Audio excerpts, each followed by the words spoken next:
Sky Ridge Medical Center presents the Game of the Week on WTNB TV. I'm Brian Russell alongside my broadcast partner, Chris Woods. And Chris, we should have a great game tonight between the Cherokees and the Chargers. We should. Just in time for kickoff. Here we go. Here we go. Kickoff taken at the 20 by the Cherokees. That's right. Out to the haul down. Nice tackle there. And that was number 7. Zane Bias for the Cherokees on the return. So, Chris, the Cherokees are going to have good starting field position at about the 27-yard line. Well, I think that sets the tone right there. These guys are ready to come out and hit. You saw Runkles drag them down with the first tackle of the season. Should be exciting. It should. And it's actually week 1. It is week 1. Not week 0 this year. McMinn County will go with a sophomore quarterback this year, Bradley Hayes, and he'll go out of the shotgun to start the game. Hayes takes a snap, and he'll hand off to number 23. That's DJ Kimpson. Kimpson down the left side. Nice pickup by DJ Kimpson. And Chris, Kimpson is an explosive back, over 1,000 yards last year, and if the Chargers can't contain him, it's going to be a long night. It will be a long night if that's what's to come. He got outside of the defenders there. They sealed the edge, great blocking on the outside, and he took it 50 yards? Yep. 40 yards. So great opening play here. So Hayes goes back in the shotgun again. 2-back formation. This time he'll hand off right side, and hit immediately is Demise Bradley. So that's going to be a no gain there. Nice job by the Chargers to get some penetration there, Chris. Yeah, great tackle by Jace Johnson. Got in the backfield, didn't let him get going like the last play that we saw. So a great defense for McMinn Central there. All right, so that'll bring up 2nd and 10 for the Cherokees. Bradley again, shotgun, 2-back formation. He's flanked by Bradley and Kimpson.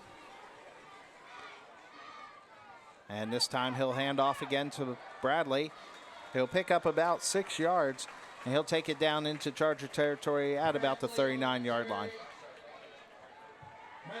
You see the Cherokees going up with that hurry-up offense. They want to try to limit the changes that the Chargers can make. Now, Chris, it looks like they're going to line up trips left here with Hayes in the shotgun, Kimpson behind him. And we're going to have a flag here. We are, and there's going to be a false start on the Cherokees. So, Chris, that's going to turn a manageable 3rd and 4 into now a very long 3rd and 9. Yeah, we see that a lot, too, with hurry-up offenses. Yeah, early in the year, you expect some penalties like that. Of course, the Cherokees were played Baylor last week in Jamboree, and hopefully can work out some of those early penalties. Again, trips left here. Hayes out of shotgun formation. He'll look over to the coaches for the final call. You see now Kimpson will go out to his left. Hayes hands off to Kimpson, right side, 40, 39, down to about the 35-yard line. That's going to be about a yard short of the first down. So Coach Bo Cagle has his first coaching decision of the game right here. Do you go for it? Oh, I say go for it. It's early in the season. Go for it. Go for it? I say go for it, too. 4th and 1, we can pick that up. From what we've seen out of Kimpson so far, I think you hand that guy the ball and they get the first down. So we'll see what they play here, but again, they're getting up to the line fast again. Yeah, Hayes out shotgun again, flanked by Bradley and Kimpson. That 2-back formation. Looks over, gets the final call. Hayes will take the snap. He'll give it to Bradley, and Bradley surges ahead, and this is going to be very close. The official coming in on the far side of the field. I believe they picked up the first down, but we're going to have to wait and see. And then we're going to have an official timeout while they measure. So, Chris, let me go ahead and put you on the spot. Do you think you got it? You got caught right now. Oh, now? Before they bring the chains out. Oh, that's a first down. All right, Chris is saying first down, so we're going to see here. Here comes the chain gang out on the field. I'm going to agree with you, Chris. I think you got it. It's due to my new prescription in the last 2 weeks, so I can clearly see that's a first down by about a half a ball there. And you are right, sir. First down. Very good. All right. So the Cherokees have the second first down of the ball game. And they'll keep their offense rolling again going into that hurry up. But McMinn Central able to sub in. And you saw on that last play, too. I mean, we're sitting up in the booth, and we thought for sure Kimpson would get the ball, the big back there, but they gave it to Bradley with a little misdirection there. Right, Hayes again out of the shotgun. He'll hand off to Kimpson. Kimpson left side, picks up about three yards there. So he'll take it down to the 31. That'll bring up 2nd and 7. So again, Chris, you say Cherokees like to, they've got two big backs right there in Bradley and Kimpson. They like to keep the ball on the ground. Yeah, and I like what they're doing on offense too. There's been a few plays when they've gone, trips left and opened it up for the big running backs as well. Right. Hayes takes a snap. This time it's Bradley right side. Kimpson blocking for him. Kimpson, great block, but Bradley unable to pick up anything there. McMinn Central doing a good job of shedding the blocks and able to knock him out of bounds for no gain. Yeah, that's Jordan Brooks being able to shed the block of Kimpson there and get back to Bradley. I like the effort of Kimpson right there. A running back like that, he's not afraid to stick his head in there and throw a block. No, and when you run as much as McMinn County does too, you better be able to block, or I think the coach may have you on the sidelines there. Right. This time for the Cherokees, it's going to be 3rd and 10. We got two receivers at the right side, Kimpson and Bradley in the backfield. Fake to Kimpson. Short pass into the flat, and that'll be a pickup of maybe about 3 yards. That was Zane Bias on the reception there for the Cherokees. So first pass play, a successful one, a completion. But again, Cherokees find themselves at the 31-yard line, and we've got now about 4th and 6, we're going to call it. 8:55 left here in the first quarter. Yeah, McMinn County tried to run a little bubble screen out there, which, as you know, I'm very familiar with my days at Purdue. A little bubble screen, but it got blown up by the defense there. Hayes will look over. He'll get the call. Trips left here. Kimpson in the backfield. And Bo Cagle is going to call a timeout. So we will be back after this message.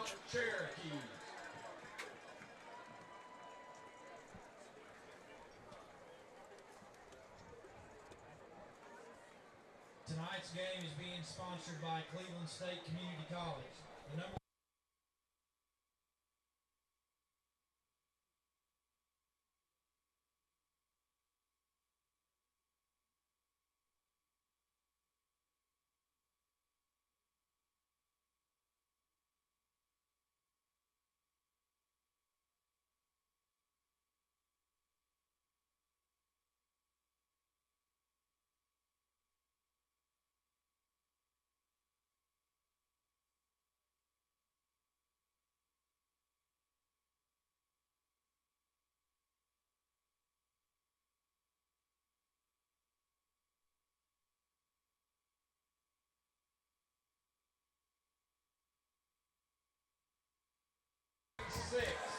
Welcome back to McMinn County. Skyridge Medical Center presents the game of the week on WTNB.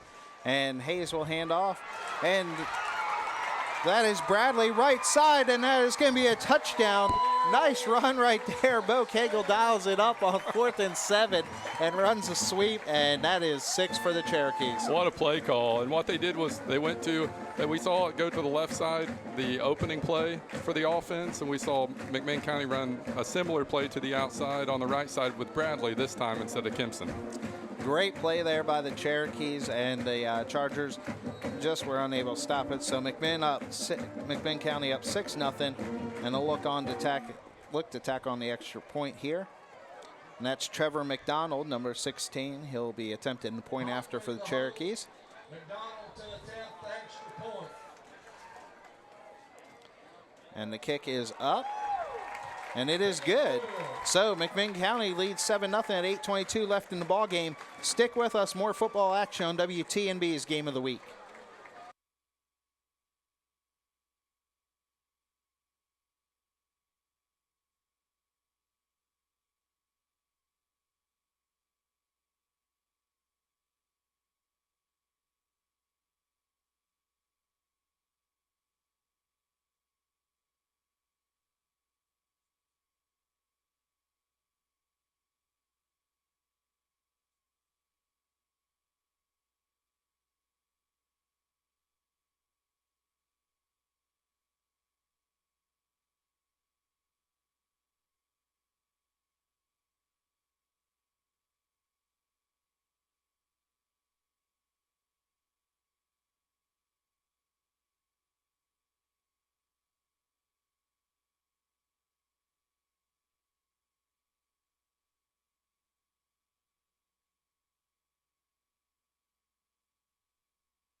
Sky Ridge Medical Center presents the game of the week on WTNB. Welcome back. Brian Russell alongside Chris Woods.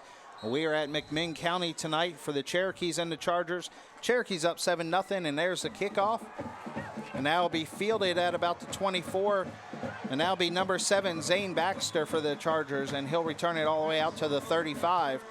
So, Chris, good start and field position for the Chargers on their first drive. Yeah, and after seeing McMinn County run down the field there and convert on not one but 2 fourth downs, we can tell that McMinn County wants to avenge that loss from last year to Central. Yeah, of course, Central pulling the upset, if you will, last year. I believe it was their first win over the Cherokees in 31 years. So I like the sign the Cherokees had up before the game. Enjoy your one win, kiss it goodbye. So, yeah, I don't know if I'd say that after a loss there. I think I would hold my tongue until next year. All right, so for the Chargers at quarterback, it's going to be the senior Jackson Guy. And Chris, he is a threat to both run and pass. And Jackson will hand off left side, and that will be carried by number 3, Jackson Long. And he'll pick up about a yard, so it'll be 2nd and 9 for the Chargers. And Chris, Chargers, McMinn Central, they also like to keep the ball on the ground. They have a very powerful rusher in their own right. So, we'll see what they can do. Long, 1,000-yard rusher last year. And Long is a big boy, too, 5'11", 220, junior. Right. So he can move the pile. There you go. You see the run up the middle, and he'll be stuffed for no gain. He'll actually lose 2 yards there, so that's going to bring up a 3rd and 9 for the Chargers from about the 36-yard line. So here we go. See if the Chargers can pick up their first down of the game. Guy brings them to the line, under center. 3 backs behind him. He'll also look over and get the final play call from the coaches. Tell you what, the Chargers' offensive line is pretty big. They should be able to get some running room here. And you see Guy rolls out to his right. He's going to keep it. He's got room down the right side. The 50 knocked out of bounds at about the 45-yard line. So the Chargers able to convert their first 3rd down of the game, Chris. Nice little play there on the QB keeper. Yeah, and you saw Jackson Guy get outside, similar to what we saw with County on their possession, too. The defense needs to shore up the outsides on both sides of the ball, it looks like so far. Right. And they're actually going to say he stepped out at the 50. So, but it's still enough for a Charger first down. So 1st and 10 from the 50-yard line. As Guy has in the backfield with him number 3, Jackson Long. He'll go under center again. Or no, out of the shotgun this time. And he'll hand off to Long. Long up the middle. 40, still on his feet, 35. Takes about 4 McMinn County defenders to bring him down, Chris, all the way out to 32, and that's going to be another first down. I may have to disagree with you there. I think it took 6 of them to finally bring him down. Oh. I tell you what, very impressed with Jackson Long, the junior, so far in this game. We have an injury on the field, so we're going to take a timeout. Stick with us on WTNB's Game of the Week.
Welcome back to McMinn County. Skyridge Medical Center presents the game of the week on WTNB. And while we were gone, the injured player was number 51, Colin Garwick. But he was able to walk off the field. You'll see number 3, Jackson Long there, the running back, having to go off the field. That's because his helmet came off. And, of course, mandatory. Your helmet comes off, you are forced to sit out of play. So Jackson Guy now on about 2nd and 8. He'll have Jordan Brooks, number 1, behind him. And he'll go out of the gun again. Guy takes a snap and hands off to Brooks. Brooks right side and stuff. Hit immediately there by number 10 for the Cherokees. That was Xavier Abernathy. And Chris, great play there by the Cherokee defense. Yeah, absolutely. And number 34, Roman Lockmiller, too, with the help. All right, so that's going to bring up 3rd and 10 now for the Chargers. Ball is on the 32-yard line with 5:52 left in the ball game, or left in the first quarter, sorry. The Cherokees up 7-0. Guy out of the shotgun. Again, Jordan Brooks behind him. This time he'll keep himself right side looking, trying to get the edge, and good job by the Cherokees right there, force him out of bounds. And are we going to have a late hit out of bounds there, Chris? Yeah, that was clearly a late hit. They dragged him down. They drug him to the ground after already crossing out of bounds. I believe it was one of three guys at that point, too. So they may have been told to hit the quarterback a little bit this week. A little overzealous there by the Cherokees on defense. I believe that's going to lead to a McMinn Central first down. We'll wait for the referee's call. And it will be a personal foul. Unnecessary roughness against the Cherokees, and that is going to be 15 yards, and that's going to take it all the way down to about the 13-yard line. So, Chris, now the Chargers are really in business here. They can still pick up a first down. 1st and 10 from the 12. Guy will go again in the shotgun. And he's got Jackson Long to his left. Let's hand off to Long. Long hit immediately in the backfield, and that's going to be a loss all the way back to the 19-yard line. So no fooling the Cherokees on that play.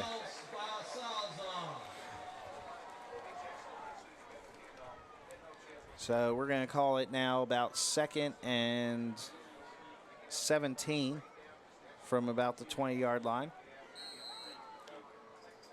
What we've seen from Jackson Long, too, once he gets a full head of steam going north and south, fairly unstoppable at the time. McMinn County did a good job of getting to him before he kind of started getting the motor running that time. Right. Yeah, really impressed so far at the Cherokees defense being able to move left to right. Chargers having a lot more success when they run straight ahead. And there's going to be a flag on the play. I believe that'll be a false start on the Chargers. We'll wait for the official call. Yes, it is a false start there. So that's going to back up the Chargers 5 more yards. So, Chris, we've gone from a 1st and 12 to now a 2nd and probably 23. And the ball's all the way back on the 25-yard line. Well, we'll see what they do here. We'll see how aggressive they are first drive of this game for McMinn Central. Guy out of the shotgun. He'll take the snap. He'll look to throw. Now he's going to look to run. Good pressure there. Hit. And multiple Cherokee defenders hit him, and he'll be down. And again, that's going to be a loss of about 3. So this Chargers drive is stalling here very rapidly, and now we're going to bring up a 3rd and long. 3rd and very, very, very long here, it looks like. Do you have this one in the playbook if you're the offensive coordinator? I really like McMinn County's aggressiveness to the ball, and it's not just 1 or 2 people either. It's the entire team going towards the ball. You see 6 or 7 people around the ball. Guy rolls out to his right, throws. That's going to be intercepted by the Cherokees. And a great play and a big hit right there as the helmet goes flying. So that was, I believe, number 10, Xavier Abernathy. Yes, a great interception right there, stepping from it. So stick with us. We'll be back in a minute on WTNB's Game of the Week. When I was accused of a crime, my liberty was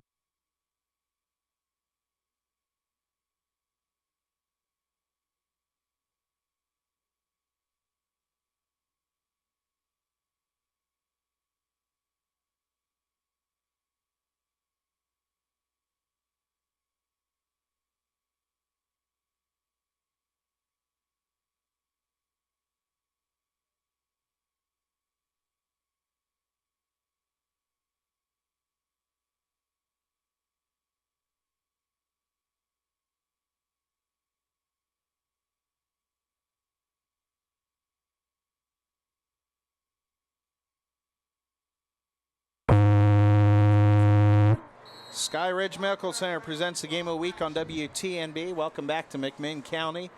The Cherokees are up 7-0. Just got a big turnover there. And they'll bring up 2nd and 7. The first play there that we missed was a little handoff to DJ Kimson. So Hayes again in the backfield. Kimson to his right. And he'll hand off to Kimson up the middle. No, he'll keep it himself. Good fake there, but it did not fake out the Chargers as Bradley Hayes was hit for a loss there. Yeah, Jace Johnson, great tackle there, the backfield. Going back to that offensive play, last offensive play we saw from McMinn Central, I think it was a combination where the route was a little bit too long, but it was also an underthrown ball, it looked like, and Xavier Abernathy was able to undercut the ball. Right, I think if he had thrown it just a little bit sooner, instead he waited till the receiver had already come out of his break, and then he threw it, and it was an easy interception, but really nothing to lose there. 3rd and long, you're out of field goal range. It's as good as a punt, so now let's see if the Charger defense can do something. Hayes will throw, and that's going to be incomplete. He was looking for, I believe, Kimpson, and that will be incomplete, and that's going to bring up a 4th and 7. Yeah, that was a great play by Nick Buckner to get in the backfield to get an arm on him while he was trying to complete that pass. Couldn't put anything on it at that point. So we'll get our first look at the punter, Aaron Rucker, for the Cherokees, a senior. We'll see what he can do. We'd like to go ahead and thank our sponsors, Sky Ridge Medical Center, of course. Thank you for them. They're allowing us to bring you the game of the week every week here on WTNB. I'd also like to thank Logan Thompson Law, Kyle Motors, Tennessee Valley Bone and Joint, and Keystone Solutions. And that is a great kick. It hits a Charger, but heads up play there by McMinn Central as they're able to fall on it, but a very nice kick there all the way out to midfield. So, yeah, it looks like Josh Fiedel was kind of in the wrong place at the wrong time. Punt got a good roll forward about 5 to 10 yards and hit him in the backside. And McMinn County tried to jump on it, but it looked like McMinn Central kept the ball here. Yeah, good heads-up play there by Central, and we're going to stay right here as Central comes out now on their 2nd possession of the game. See if they can try to eliminate some of the penalties that plagued them early on that first drive, Chris. So Jackson Guy out for his 2nd possession. Again, he is a senior quarterback, 5'11", 170, and McMinn Central is expecting big things out of him. Yeah, and what we saw from McMinn Central their first possession, too, is we saw them drive all the way down the field. They got to about the 13-yard line, and then they had penalties and also a couple just bad plays in the backfield. So hopefully their defense stepped up, kind of set the tone. Hopefully the offense can do something for McMinn Central here. Right, Guy in that 3-back set, he'll hand off, and that is going to be carried by number 3, Jackson Long. And he'll take out the left side for a gain of about 4. So that's going to bring up 2nd and 6 from the 46-yard line.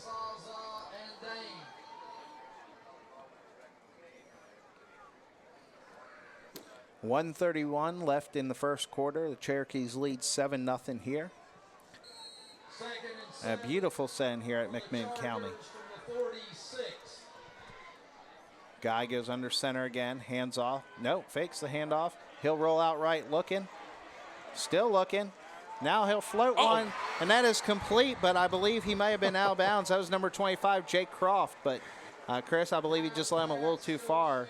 Oh, that was a great way to keep the play alive there by Jackson Guy, too. He waited at the last minute, and it looked like Jake Croft was, knew what he was doing. He was just kind of playing possum there for a minute. But couldn't make the catch in bounds there. Yeah.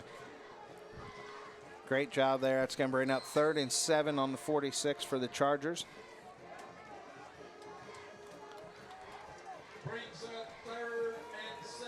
We saw two really good drives to start the game by both offenses. In the last 2 drives, what we've seen is kind of sloppy play and not a lot of yards picked up. Right. Guy drops back to pass, now rolls out to his left. He's got a defender on him, able to shake the tackle, now rolls back to his right. And he goes to throw, but he is hit as he throws, and that's going to be incomplete out of bounds. So that's going to bring up 4th and 7 for the Chargers. Let's go ahead and take a look at that replay again if we can. Our instant replay brought to us by East West Media. Let's see if we have that on replay. All right, well, maybe we don't have that one on replay. Hopefully we'll get one later on here in the game. But thank you, East West Media, this year. They're going to be sponsoring our instant replay. So that was a great play by LeBrandis goalie too to chase him the entire length of the field. You may need some oxygen after that one. Right. And here's the kick by Guy. Well, the quarterback's also the punter, and he'll make a nice kick down at about the 15. So we're going to take a break. Stick with us. We'll be back on WTNB's Game of the Week. Cherokees will take over 1st and 10 from the 15.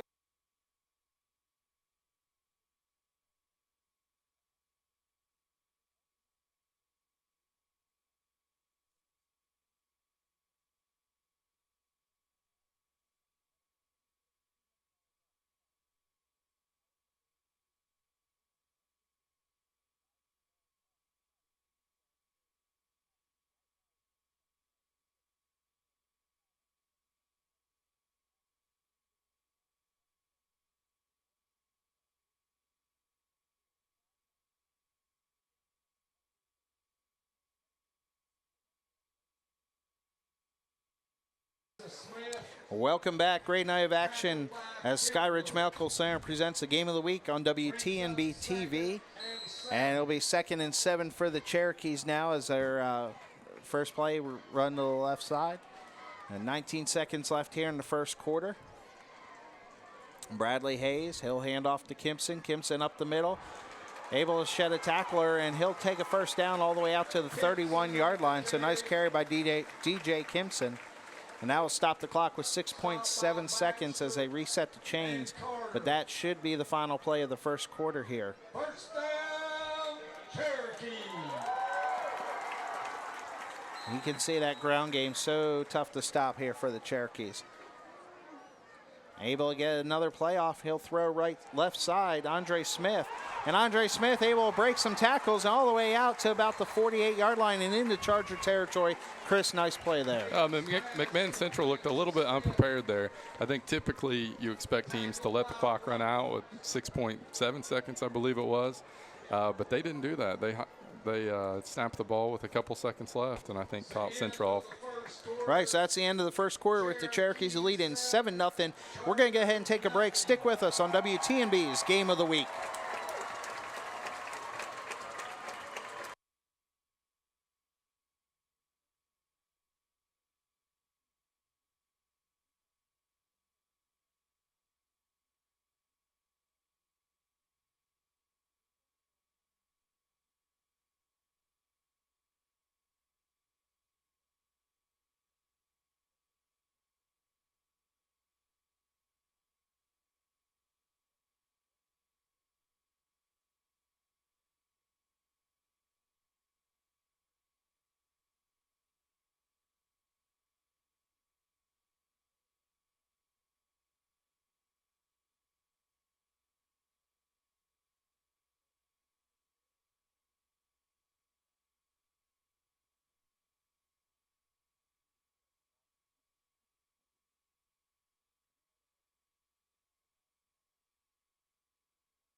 Welcome back to McMinn County. Great night of action here. Thank you to Skyridge Medical Center for sponsoring the Game of the Week on WTNB TV. 1st and 10 for the Cherokees. Handoff to Kimpson up the middle, and he'll carry it for about a gain of 5 yards. And Chris Kimpson, very strong back, like we talked about in the opener, 1,000-yard rusher last year. The Chargers have to be able to stop him to have any success tonight. Yeah, and they did on the second possession of the game, not the first, but it looks like on the third they're going to give a heavy dose of Kimpson. Right, Hayes out of the shotgun again. He'll fake, and now he'll throw. That's Andre Smith. Smith left side carries, and that's going to be a first down. So, Chris, what the Cherokees are doing now, is they're mixing just enough throws in there, along with the rushers, keep the Chargers on their toes. Yeah, and Andre Smith has been able to make something happen on the outside too. It's not that they're throwing it, 10, 15 yards down the field. It's a quick little bubble screen. He's taken off with the ball. So Right, Smith, the sophomore wide receiver. Hayes hands off to Kimpson this time. Kimpson flies up over the middle, upended. And Chris, he was very lucky to hold on to that ball right there. yeah, that was a big hit. And what did they say? Never leave the ground. Never if you're leave a running your back. feet, yeah. There's not too many good things can happen if you leave your feet as a running back. So. You can get on the top 10 list, but more than likely you'll get on the not top 10 list for that. Right. So that's going to bring up 2nd and 5 from the 30. Hayes out of the shotgun once again. He'll hand off to Kimpson, left side. Kimpson carries it, and that'll be about to the 28-yard line. That's going to be close to another Cherokee first down, as we'll have an official timeout here as they look. And we don't even need a measurement. First down, says the referee. First down. So the Cherokees rolling on offense now, relying on DJ Kimpson, their 5'10", 175-pound senior running back. And to be honest, from up here, he looks bigger than that. He does. He really does. I can't believe they only have him listed at 5'10". Kimpson now left side, hit immediately by the Chargers right there. So that'll be I'm going to say a loss of about 1. And Kimpson saying, is he saying needs a break, or is he saying feed me more? I think he's saying, give me a little break. Give me a rest here, coach. Yeah. Go on. So, I like what he's doing, though. He's tucking that ball every time, too. Yeah. You can tell that he's used to getting hit, used to getting the ball pulled on a lot in practice, because he's got that thing high and tight. Well, we saw him play last year at Cleveland. We were very impressed by him then, so expect big things out of him this year as a senior. And there's a handoff, and that'll be Andre Smith breaking tackles. So, Chris, Cherokees don't lose anything.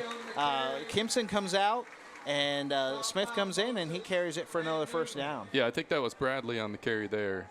Was it Demise Bradley? You're right. I'm sorry.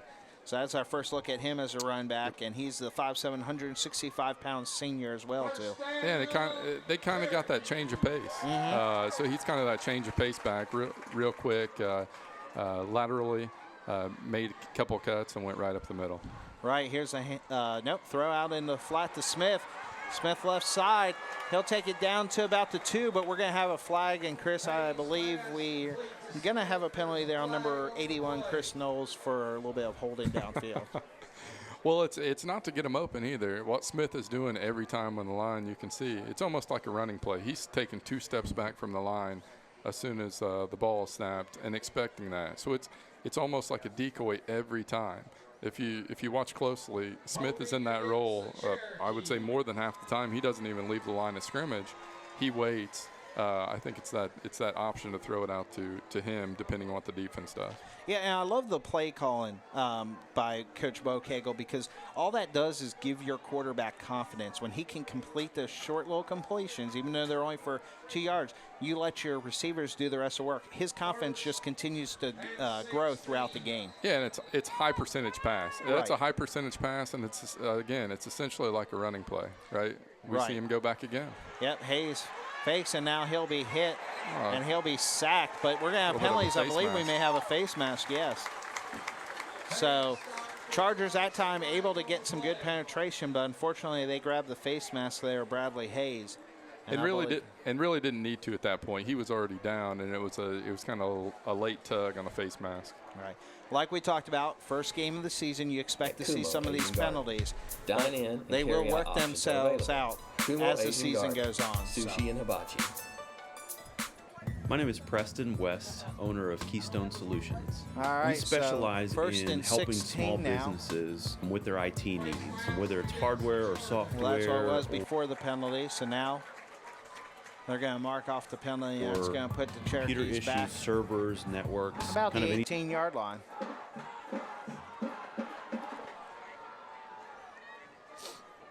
Cherokees leading 7-0, 9:25 left in the ball game, second quarter. Cherokees looking for more here. Bradley Hayes out of the shotgun, flanked by Kimpson. First down. He'll hand off to Kimpson, left side. Kimpson down to the 15, 14, 13-yard line. Nice carry by DJ Kimpson there. And now we're back to what do we call Kimpson? Would he be lightning?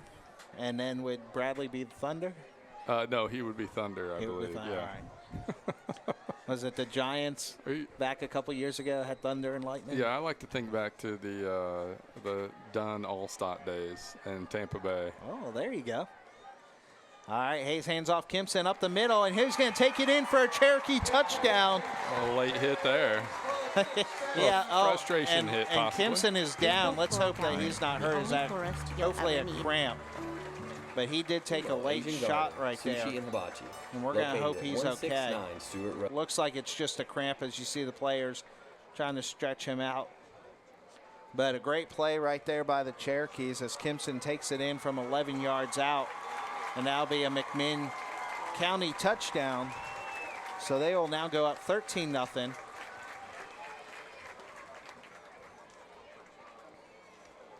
And they'll look to tack on the extra point, as that penalty will be enforced on the kickoff. Personal foul against the Chargers. Be assessed on the kickoff. So here we go, the extra point. Attempted by number 15, Colin Cornett. And the kick is up, and it is good. So the Cherokees go up 14-0 here in the second quarter. We will take a break and be back with more football action on WTNB's Game of the Week.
So welcome back to McMinn County. Skyridge Medical Center presents the Game of the Week on WTNB TV, and now you see the penalty being marked off Chris, so McMinn County will make this kick from the 45-yard line. And Chris, we have a score in from Bradley County. It is the Bears and the Mustangs tied at 13 so far. So good one down there in Bradley County tonight. A little less offense than I would expect even in the first half so far. Right. So here we go. We're set for the kickoff from number 16, Trevor McDonald. And McDonald, the kick will be taken at the 5. Return left side. That's number 1, Jordan Brooks. He's got room out to the 30-yard line. Knocked out of bounds. A good return by Jordan Brooks of the Central Chargers. So McMinn Central take over at, they're going to say, about the 28-yard line. And we'll stick right here as McMinn Central come out on their third offensive possession. You can see as good as that return was with the penalty that was tacked on before. It may not make a huge deal in college and pros, but it definitely makes a huge deal on the kickoff. 15 yards does in high school. Not a lot of touchbacks in high school. Right. So the Chargers will come out, and before they can even run a play, we've got a flag. And that's going to be an illegal substitution on the Chargers. So that's going to back them up. McMinn County leading 14-0, and how we got here was Demise Bradley took it in for the first score for the Cherokees at 8:22, a 31-yard touchdown run, and then just moments ago at 8:42 of the second quarter, Kimpson takes it in from 11 yards out. 14-0 Cherokees lead. Chargers going to try to get their offense going right here. High snap, fielded nicely. Right side. That is Jackson Long breaking tackles, and he'll take it out to the 36-yard line. So, Chris, great job right there by Jackson Guy to take the high snap and be able to get positive yardage. You know, the guy that's been working the hardest on the field tonight is the equipment guys, because there's been about 6 or 7 times when the helmets came off. Yeah. Pretty sure we need to tighten those chin straps up. Well, I was going to say, the second time you come out of the game, the coach goes, the helmet better not come off again. Tying up the chin strap. So, Guy out of the shotgun formation. He'll hand off. And Jackson Long will be stuffed this time right at the line for no gain. So that's going to bring up 3rd and 3 for the Chargers as they will look to pick up the first down here. Zach Newman, number 6 on the field, the wide receiver for the Chargers. We also have Austin Runkles. And on the near side of the field, number 1, Jordan Brooks. Good-looking senior wide receiver for the Chargers. Guy, shotgun formation. He'll take the snap, and he'll hand off, fumble. Ball's still loose. No, they're going to roll. Ooh, I think that might have been a premature whistle right there, Chris. The referee's blowing the ball down, saying it's Chargers ball, but I'm not sure Jackson Guy had a handle on that. I think we can safely say the McMinn County sideline is not happy. Right. This is where McMinn Central is glad there is no instant replay or no coaches' challenges in high school football, because I believe Bo Cagle would be throwing the red flag on this play. I think so, but after the whistle's blown, it's Look at Bo down there on the sidelines. He's working the ref. Are you serious? You blew the whistle? So Jackson Guy, the quarterback, will be back to punt. There's a replay right there. You see, thank you to East West Media. And right there you see the ball still loose. But and LeBrandis was going to the house yes. with that ball. He would still be running right now, too. All right, well, there's a if we can see that one more time, Jay, if you don't mind, if you could, let's roll that back and take a look at that. So there you go. You see the ball still loose, and I'm going to say Guy never fully had control of that. But yeah, I'm pretty sure. McMinn County may be applying for instant replay in high school after this. You see LeBrandis turn around, too, as soon as he heard the whistle. He's like, there we go. He tries to dive on the ball, but I think it was one of those situations where he just never had it. Well, and the refs don't have the, they're making the calls in live time, so can't really fault them. They're calling what they see. There's a handoff to Kimpson, right side. He'll take it out for a gain of about 3 yards. Definitely not to fault the officials. They're doing their best. They're down there on the field. We have the advantage of instant replay and rolling it back. They're making calls live on the field. So player safety also very important. You don't want guys diving in for a ball, trying to get somebody hurt. You're not buying that, are you? I don't think Coach Bo Cagle is either right now. No. I can safely say if you bring that up, even if they won by 50 after the game, he may be a little bit upset about that. Still upset about that. Well, we'll try to talk to him after the game, see what he has to say. There's going to be a penalty, and that's going to be offsides on the Chargers. So that'll move the ball. Now we go from about 2nd and 8 to a 2nd and 1. So McMinn Central, again, first game of the season, you expect to see some mistakes made, but they've got to find a way to quit giving the Cherokees manageable 2nd short, 3rd short. Kimpson stuffed up the middle, tried to bounce it back outside, but he's going to be hit. That's going to be a loss of 2, 3 on the play. That's going to bring up 3rd and 4 from the 42-yard line. So, Chris, what do you do here? Do you hand off to Kimpson, or do we run the little bubble screen? I don't think you can go wrong handing it off to Kimpson, but if I was a McMinn Central, I would for sure be watching Andre Smith right now. There's a handoff to Kimpson, right side, and he'll take it out to about the 45-yard line. He's going to be a yard short. So now decision time once again for Coach Bo Cagle. Do you punt it or do you go for it right here? And Martin. Timeout for the measurement. And we're going to measure. He's a good yard short, I'm going to say, Chris, from up here. What do you say? Come on, we'll put you on the spot. You're 1 for 1. I think he's going to be a couple links short, possibly, but all right. I think it's pretty close from up here. Putting your perfect record on the line. We'll see if you're right. Chris says he's short. I'm going to agree with him. 5:27 here left in the second quarter, and he is short by just about half a yard. So 4th and inches from the 45, and Coach Bo Cagle, I believe, is going to keep his offense on the field. And I'm going to say we are going to see Kimpson up the middle. This is one when you don't want to get too cute, right? Right. You do what got you here, and hand it off to the big fella to get the first down.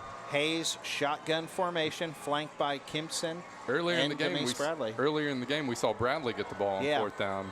Well, and we all thought Kimpson was going to, so it could be a misdirection once again. Man in motion right there. Handoff to Kimpson, left side. Kimpson, he'll have the first down out to about the 49-yard line. So DJ Kimpson picks up the first down, and the Cherokees are in Charger territory once again.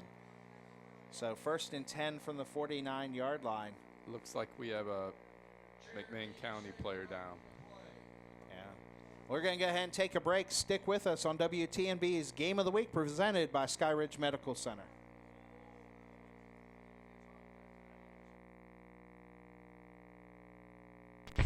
Hello, my name is Bill Kyle.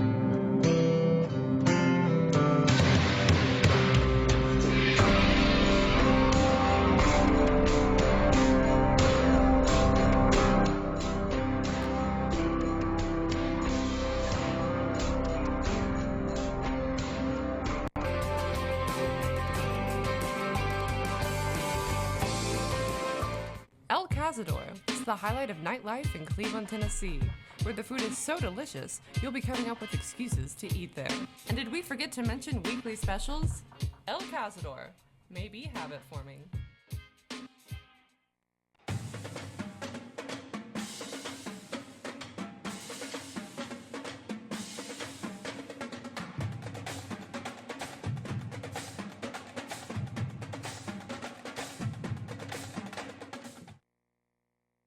Hello, my name is Bill Kyle, owner of Kyle Motors. We are located at 802 20th Street Southeast. That's 1 block from Five-Hour School, 1 block from Dalton Highway. We have a lot of cars on our lot. A lot of them are $5,000 and less. We have great financing. We also have Carfax. If you want to see a copy of the Carfax, all you have to do is ask for it. If you're looking for a car under $5,000, come by and see us. When I was denied my Social Security benefits, I turned to the legal professionals at Logan Thompson Law. When it mattered to me, I chose Logan Thompson. Logan Thompson, attorneys at law, when it matters. Right.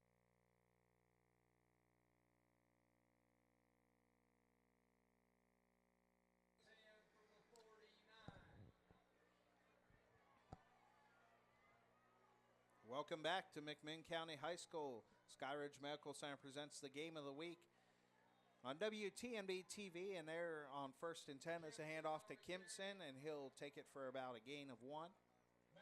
Bring up 2nd and 9. Cherokees lead 14-0, 4:50 left in the second quarter. Kimpson, I don't know if it was fatigue or kind of hobbling off the field a little bit. Oh, we saw him earlier after that touchdown go down the end zone with a cramp. So, first game of the year, it's very hot. Players need to stay hydrated, so I'm sure the coaches will be emphasizing that the rest of the game, especially as we go into halftime. Bradley Hayes this time hands off, and that's going to be number 10, Xavier Abernathy, who is hit for no gain.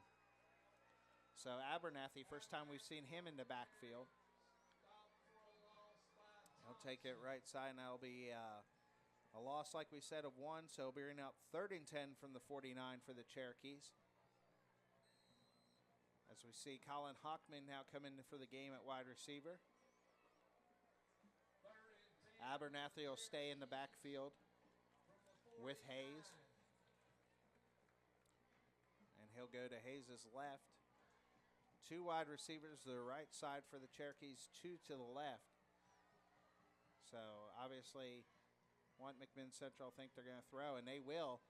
And there's a deep pass to number 81. That's caught at the 22-yard line. Great catch there by number 81, Chris Knowles. And that play was all set up by Andre Smith. You saw him fake out to Andre Smith. McMinn Central got sick of him burning them, and one fake, and it opened up number 81. Knowles ran right by the defensive back. Again, Knowles, a 6'1", 185-pound junior wide receiver for the Cherokees.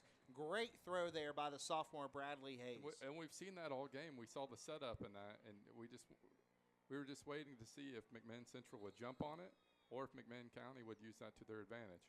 Right. Hayes hands off to Abernathy again, who'll plow ahead for no gain. So that's going to bring up 2nd and 10. That'll be 2nd and 10 from the 22. 3:10 left in the second quarter. Cherokees already up 14-0, and they're looking for more. Hayes, shotgun formation. Kimpson behind him again. 4 wide receivers for the Cherokees. I'll tell you what, Chris, very impressed with Chris Knowles so far. Just 1 catch, but he's able to take some action away there from Kimpson, and Hayes there keeps it, and the sophomore quarterback takes it up, and he will pick up a first down. So good job there by the Cherokees, all the way down to the 11-yard line. So I'll bring up 1st and 10 from the Cherokees from the 11-yard line. Still able to pick up a first down here. Hayes, shotgun formation, Kimpson to his right. And that is going to be a false start. You saw Kimpson flinch there. Sometimes when you know you're getting the ball as a running back, you're a little bit anxious, especially when you've been running the ball like Kimpson has. I think he was anxious to get that ball and put another 7 on the board. So that's going back to Cherokees up 5 yards. And now bring up 1st and 15.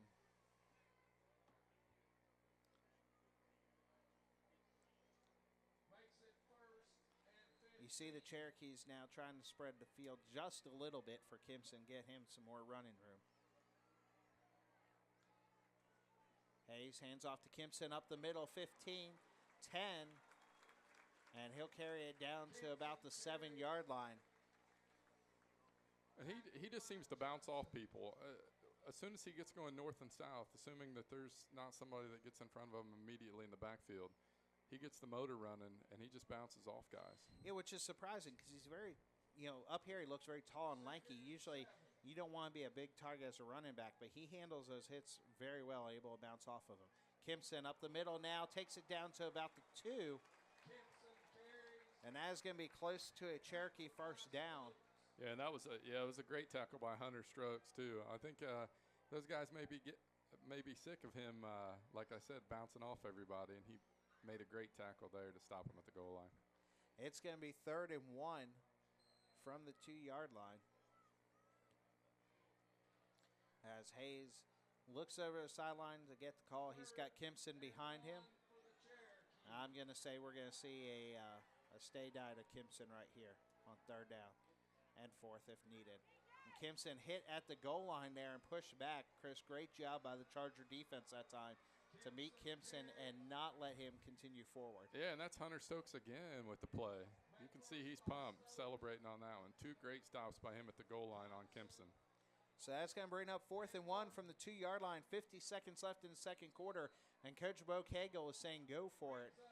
He wants more here. 14-0 Cherokees lead, looking to make it 20-0. Trying to draw the Chargers off sides maybe and get that first down. Now Hayes will ask for a timeout, and he'll be granted one with 35.8 seconds left. So we're going to take a very quick break here and get back before the next play is run. So stick with us on WTNB TV.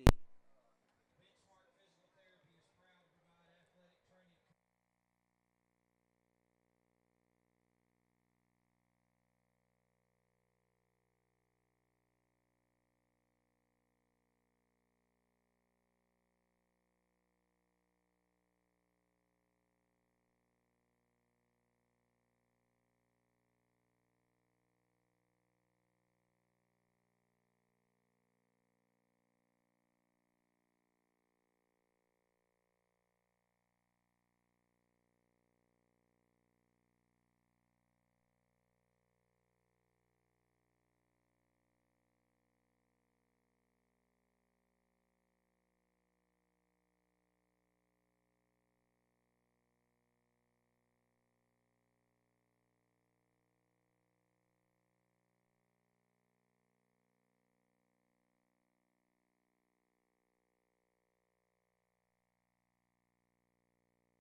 through and take the touchdown.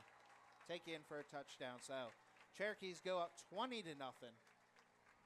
Great play right there by DJ Kempson. Yeah, and if you missed that last play, Kempson on the about a 2-yard run there, taken into the end zone to go up 20-0, pending the extra point. Trevor McDonald, the senior kicker, 5'10", 155 pounds. He'll kick, and that will be up and good. So the Cherokees lead 21-0, 30.8 seconds to go in the half. We're going to take a break, and we will be back with more action on WTNB's Game of the Week.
Tonight for McDonald as he'll kick, and that will be fielded at about the 18-yard line, fumbled, but picked up by Jordan Brooks. And Brooks, left side, another good return by number 1, Jordan Brooks.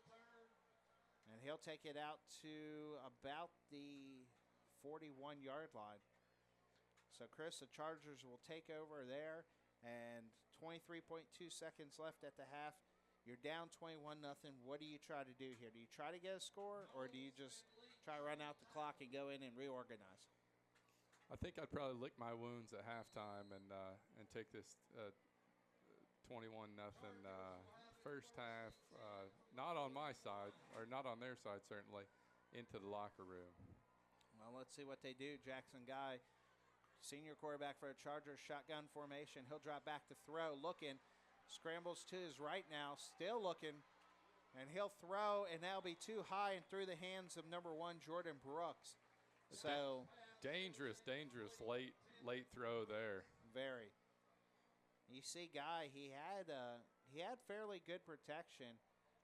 Was able to roll right, had some time, but just great job by the Cherokee secondary. We've seen McMinn County secondary all over the wide receivers. Yeah. We saw it with the interception.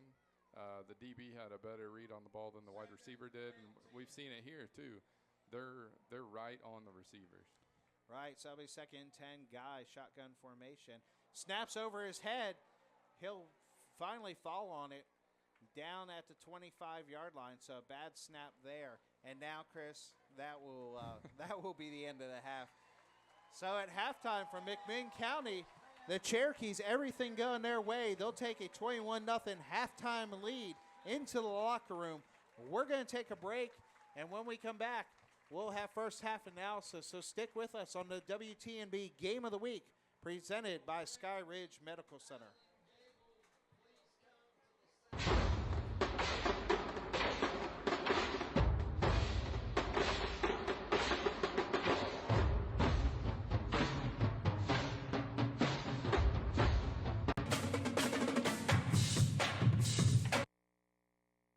Everywhere I go, people want to know about the knees, and I tell them Dr. Hutchison did them, and I do recommend this place. Everywhere I go and I talk about my knees, I always tell them, you gotta go see Dr. Hutchison, because he just cares enough to really fix the problems. He did such a good job for me, and I'm just eternally grateful.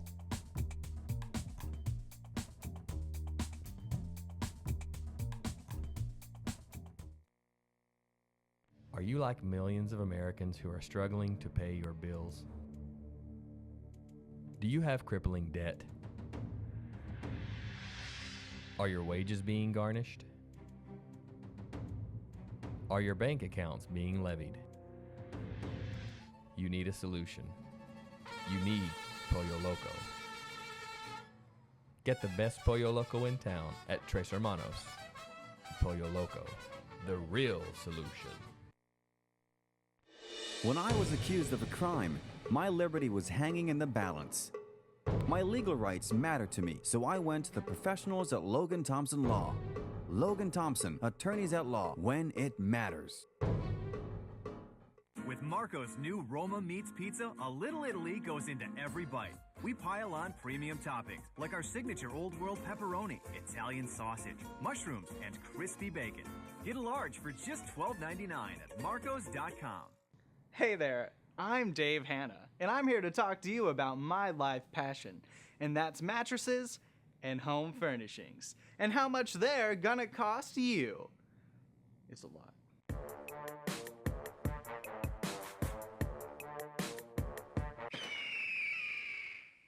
Not again. No, Dave, no, I told you. I told you. No more. I'll become you. I'm tired of this.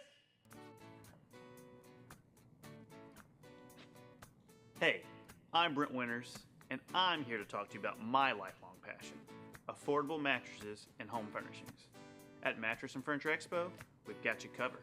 From brand name to brand name, and even more brand names. We've got a wide variety of brand names to cover all the price points you want to hit. And you don't have to deal with Dave trying to take all your money. Here at the Mattress and Furniture Expo, our prices are so comfortable, they'll put you to sleep. But in a good way, of course.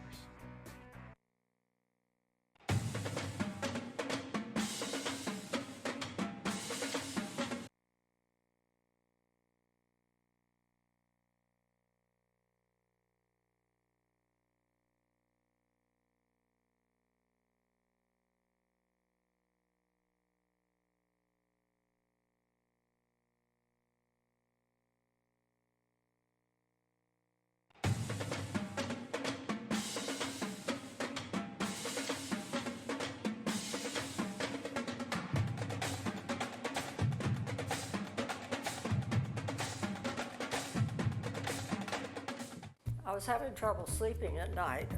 I couldn't be comfortable on my right shoulder or my left shoulder. I came to Dr. Palmer, and the x-rays showed I did have 2 bone spurs. The surgery that Dr. Palmer did for me was a reverse ball and joint of the right shoulder.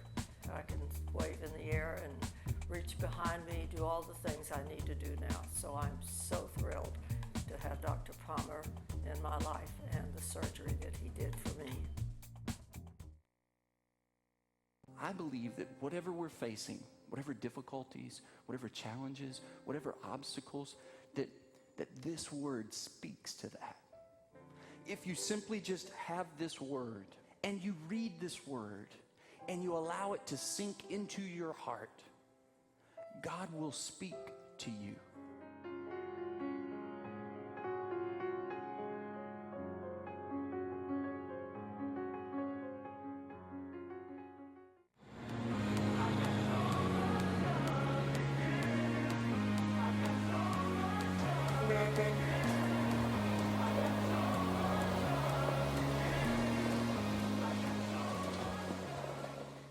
El Cazador is the highlight of nightlife in Cleveland, Tennessee, where the food is so delicious, you'll be coming up with excuses to eat there. And did we forget to mention weekly specials? El Cazador, maybe habit-forming. Hello, my name is Bill Kyle, owner of Kyle Motors. We are located at 802 20th Street Southeast.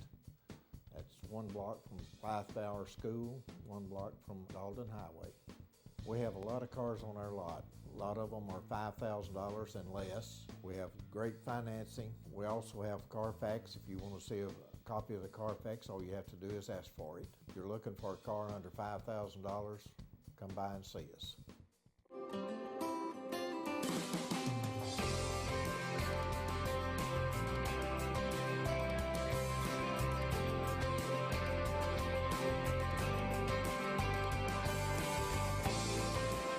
I've been a dancer for about 12 years, and about a year ago I started having severe pain in my hips and also in my right shoulder blade.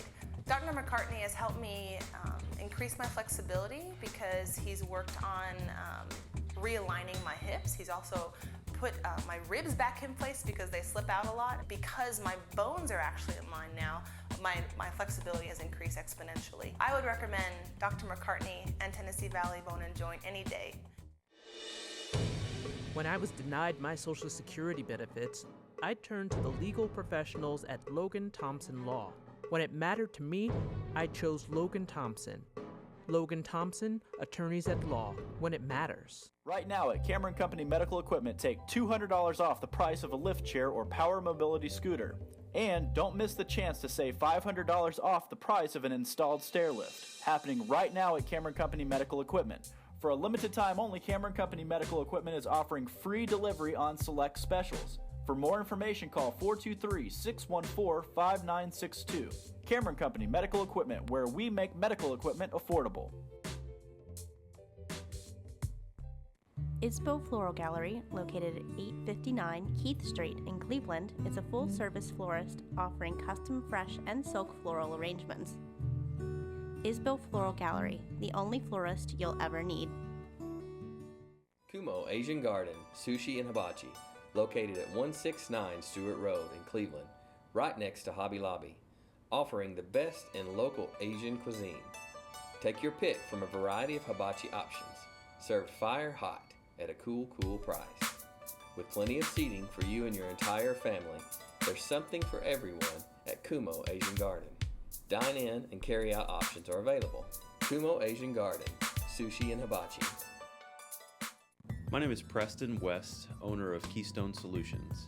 We specialize in helping small businesses with their IT needs, whether it's hardware or software or computer issues, servers, networks, kind of anything that's under the IT umbrella is what we take care of. We want to be it, if you will. When people are looking for IT help, we want to be the person that you call and the person that you think of first.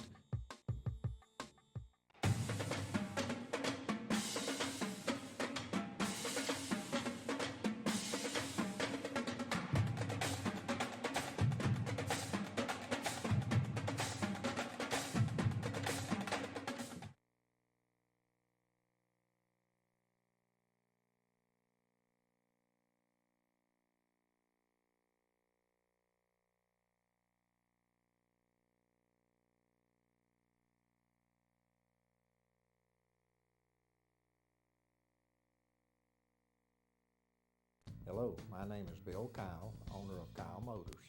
We are located at 802 20th Street Southeast. That's one block from Fife Tower School, one block from Dalton Highway. We have a lot of cars on our lot. A lot of them are $5,000 and less. We have great financing. We also have Carfax. If you want to see a copy of the Carfax, all you have to do is ask for it. If you're looking for a car under $5,000, come by and see us.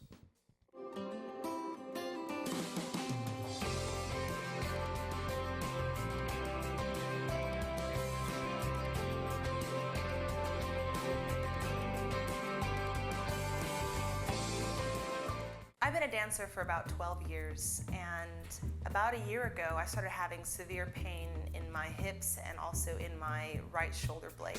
Dr. McCartney has helped me increase my flexibility because he's worked on realigning my hips. He's also put my ribs back in place because they slip out a lot. Because my bones are actually in line now, my flexibility has increased exponentially. I would recommend Dr. McCartney and Tennessee Valley Bone and Joint any day. When I was denied my Social Security benefits, I turned to the legal professionals at Logan Thompson Law. When it mattered to me, I chose Logan Thompson. Logan Thompson, attorneys at law, when it matters. Right now at Cameron Company Medical Equipment, take $200 off the price of a lift chair or power mobility scooter. And don't miss the chance to save $500 off the price of an installed stair lift. Happening right now at Cameron Company Medical Equipment. For a limited time only, Cameron Company Medical Equipment is offering free delivery on select specials. For more information, call 423-614-5962. Cameron Company Medical Equipment, where we make medical equipment affordable. Isbo Floral Gallery, located at 859 Keith Street in Cleveland, is a full-service florist offering custom fresh and silk floral arrangements. Isbo Floral Gallery, the only florist you'll ever need. Kumo Asian Garden, Sushi and Hibachi, located at 169 Stewart Road in Cleveland, right next to Hobby Lobby, offering the best in local Asian cuisine.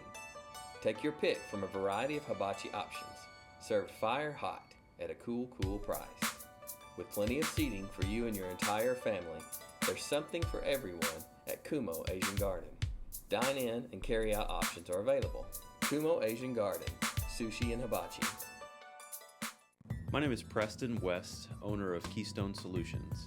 We specialize in helping small businesses with their IT needs, whether it's hardware or software or computer issues, servers, networks, kind of anything that's under the IT umbrella is what we take care of.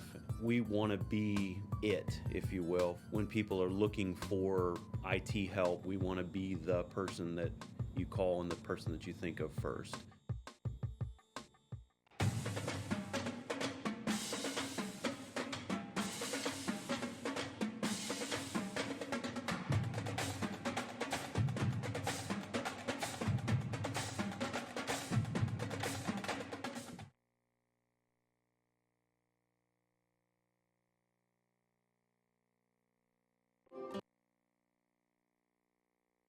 OK McGay's knows how to make quality Mexican cuisine at an incredibly fast pace. Their speedy and accurate service will have you head over heels in love with Cleveland's newest dining phenomenon. OK McGay's friendly, memorable staff will meet your every need in record time, and they still provide the top quality food that you've come to expect. OK McGay's has the fastest service in the business. From 11 to 10 every day, OK McGay's is dedicated to bringing you the best service in Cleveland.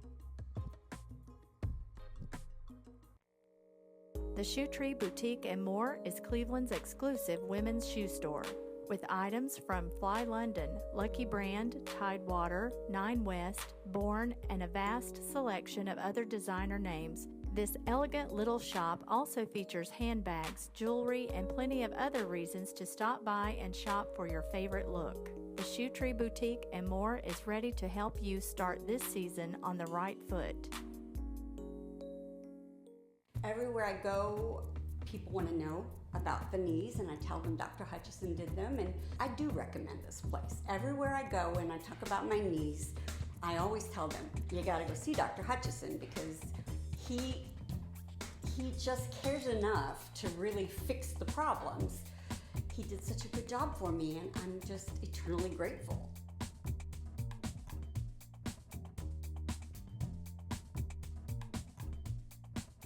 I was having pain in my upper back and in my neck area, which was really more of a chronic pain that I've dealt with for a year or two. My husband recommended that I come to Tennessee Valley Bone and Joint, and I saw Dr. Matt McCartney.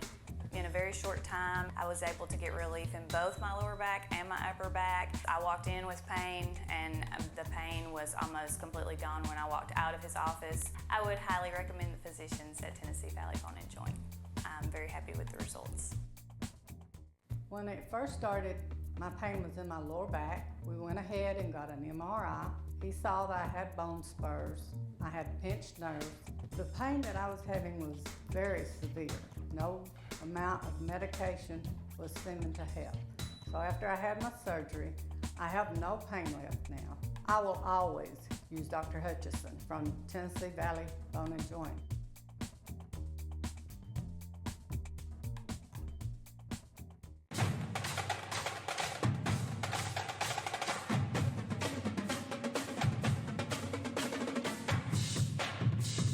Everywhere I go, people want to know about the knees, and I tell them Dr. Hutchison did them, and I do recommend this place. Everywhere I go and I talk about my knees, I always tell them, you gotta go see Dr. Hutchison, because he just cares enough to really fix the problems. He did such a good job for me, and I'm just eternally grateful.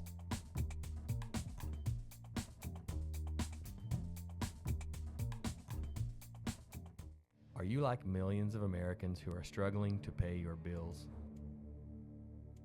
Do you have crippling debt? Are your wages being garnished? Are your bank accounts being levied? You need a solution. You need Pollo Loco. Get the best Pollo Loco in town at Tres Hermanos.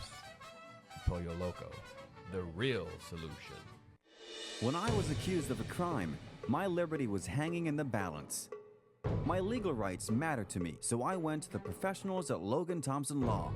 Logan Thompson, attorneys at law when it matters. With Marco's new Roma Meats Pizza, a little Italy goes into every bite. We pile on premium toppings, like our signature Old World pepperoni, Italian sausage, mushrooms, and crispy bacon. Get a large for just $12.99 at marcos.com.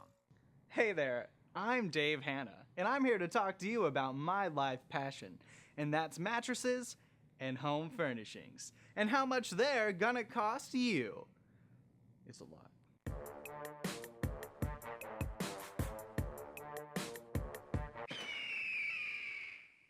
Not again. No, Dave, no, I told no, you.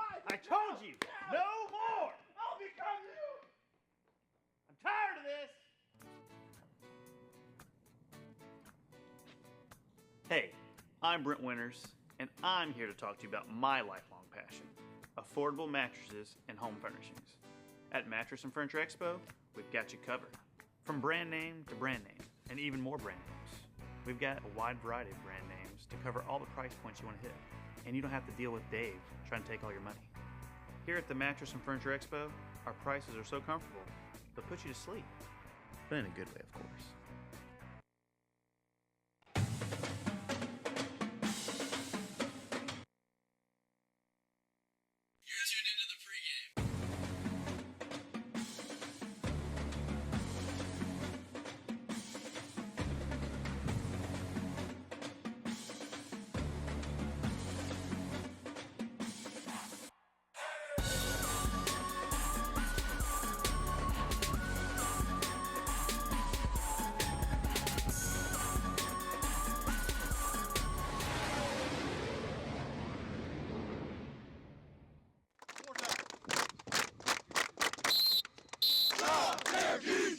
I think it's a good time to get both teams together.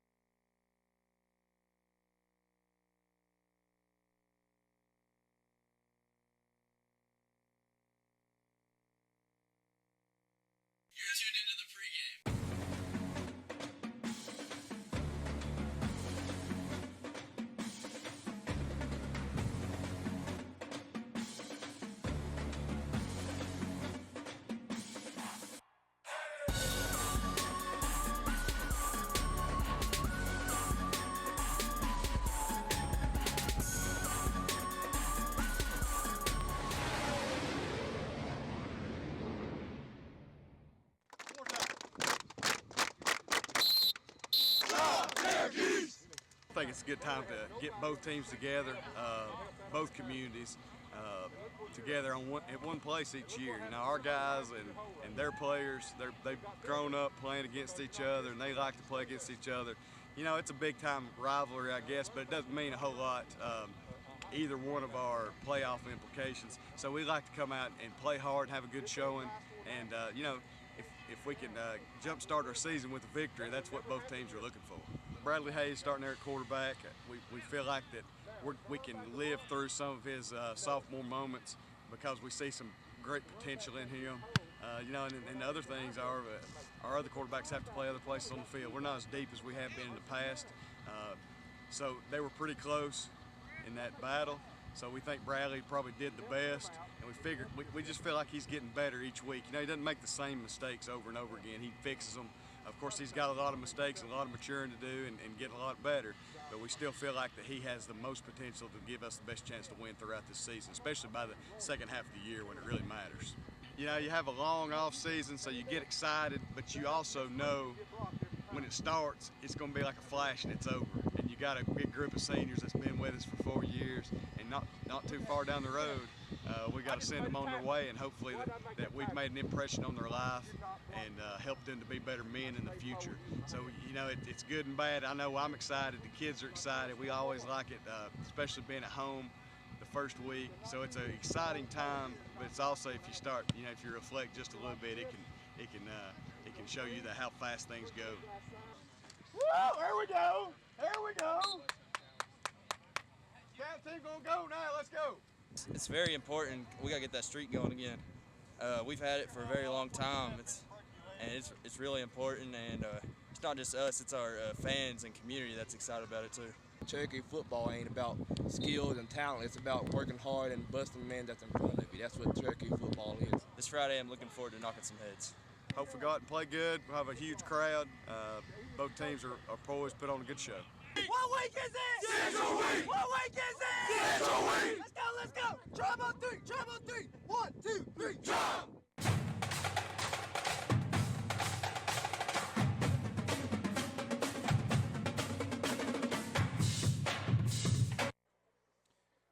Welcome to McMinn County High School.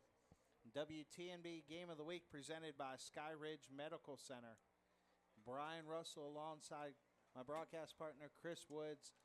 And Chris, Cherokees leading 21-0 at halftime. And we apologize for those of you who are just tuning in and picking up the game. We had some technical difficulties earlier. But we are now live. You will be able to see the full game replay all day tomorrow starting at 12 o'clock from 12 to 4 and 4 to 8 on WTNB. We'd like to go ahead and thank our sponsors, Sky Ridge Medical Center, Logan Thompson Law, Kyle Motors, and Tennessee Valley Bone and Joint and Keystone Solutions. Thank you to all of them. They'll be with us all season long here on WTNB, allowing us to bring you great high school football action from around the region. Now, Chris, what do the Chargers need to do here in the second half to begin to crawl back into this game? Well, I think they got to get some offense going, that's for sure. I think they had about 22 yards of offense net in the first half. So they've really done nothing other than their first opening drive when McMinn Central had the ball in the second possession of the game. They have to stop McMinn County, though, on the defense side of the ball. They've been unable to stop DJ Kempson. They've been unable to stop Demise Bradley. Yep. And they've been unable to stop Andre Smith, too. And Andre Smith is really the unsung hero this first half. We caught it right in the beginning. They doing a little bubble screen out to him. He's taken 1 or 2 steps back as soon as the ball's hiked. They opened that up early in the game. And then ever since then, we've seen progressively McMinn Central jump it. And in that second quarter, they got burnt. Yeah. And that's when Chris Knowles had that reception because they jumped the route. They thought Andre Smith was going to get it once again, jump the route, and Chris Knowles went screaming by. Yeah, some quick first half stats. 22 yards of offense for the Chargers in the first half. Kimpson, 20 rushes for 117 yards, 2 touchdowns. Demise Bradley, 6 rushes for 47 yards. McMinn Central, 14 rushes for 22 yards. The Cherokees had 31 rushes for 169 yards. 67 of those, 67 passing yards. First downs were 12 to 4 in the Cherokees' favor. And here we go with the second half kickoff. A deep kick into the end zone. That'll be a touchback. So the Chargers will start on their own 20-yard line. So here we go, Chris. Third quarter action. And we'll get our first look at the McMinn Central Chargers offense here in the second half and see what adjustments they have made. Right now, the Cherokee defense has really been flying to the football, making some great plays. And we'll see if the Chargers can get something going on offense, as they have been unable to sustain any drives so far here in the ball game. So it'll be McMinn Central from the 20-yard line, 1st and 10. 12 minutes here in the third quarter. And Jackson Guy will go under center. He'll roll right, and he'll keep it. And he'll carry it right side for a pickup of maybe 1 to 2 yards, and he'll be shoved out of bounds there by the Cherokee defense. And that's been the extent of their offense this game, too. It's been Jackson Guy and then also handing the ball off to Jackson Long. I thought Jackson Long did a pretty good job of running the ball in that first offensive possession for McMinn Central. But they really haven't been able to get anything going for multiple reasons. Penalties, but 5 to 10 yard losses on quite a few plays we've seen today. And there's a handoff to Long, right side, 30, 35, 40, 45, 50, 45, 40. Carries in, finally shoved out of bounds at the 23-yard line. Great run there by Jackson Long. And just as you talk about him, he must have heard you because he just made me look like a genius is what he did. And that's hard to do right there. Great play right there. You see the replay. Great run by Jackson Long. And I think that's what they're going to do, too, in the second half. They're going to continue to go to Jackson Long and then also go with Jackson Guy on the offense. Yeah, there you go. You see 3 runners in the backfield. Jace Croft, the up back, and they'll hand off to number 1, Jordan Brooks. And Brooks takes it right side for no gain. So you see the Chargers, they'll use that 3-back set, and I say 3-back, they almost line 3 backs almost up in an I formation, Chris. And it's number 25, Jake Croft is the up back. Number 11, Jace Johnson is that second back in formation. And then they go between, Jackson Long and Jordan Brooks. And obviously Jackson Long needing a little bit of a breather after that long run, so he is over on the sidelines. And Jordan Brooks will be the deep back for the Chargers. A 2nd and 9 from the 24-yard line, 11-10 here in the third quarter as we're just underway in the second half. The Chargers down 21-0. And Jackson Guy rolls left, and he is hit and thrown down for a loss. That way a loss of 2 and some pushing and shoving after the play. Cherokees better be careful. You don't want to pick up an unsportsmanlike conduct penalty. Yeah, and Jillian Santos on the stop there, too. You saw Jackson Guy had a couple blockers out there, but Julian Santos shot the gap there to take him down. So that'll bring up 3rd and 12 from the 26 for the Chargers. Or 3rd and 11, I'm sorry, from the 26. Guy goes back under center here.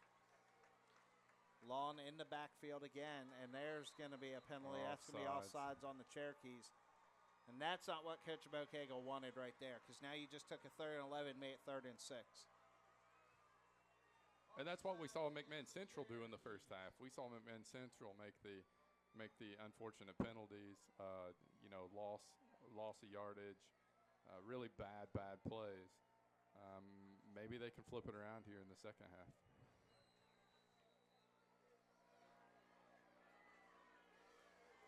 All right, so Guy under center, 3rd and 6 from the 21.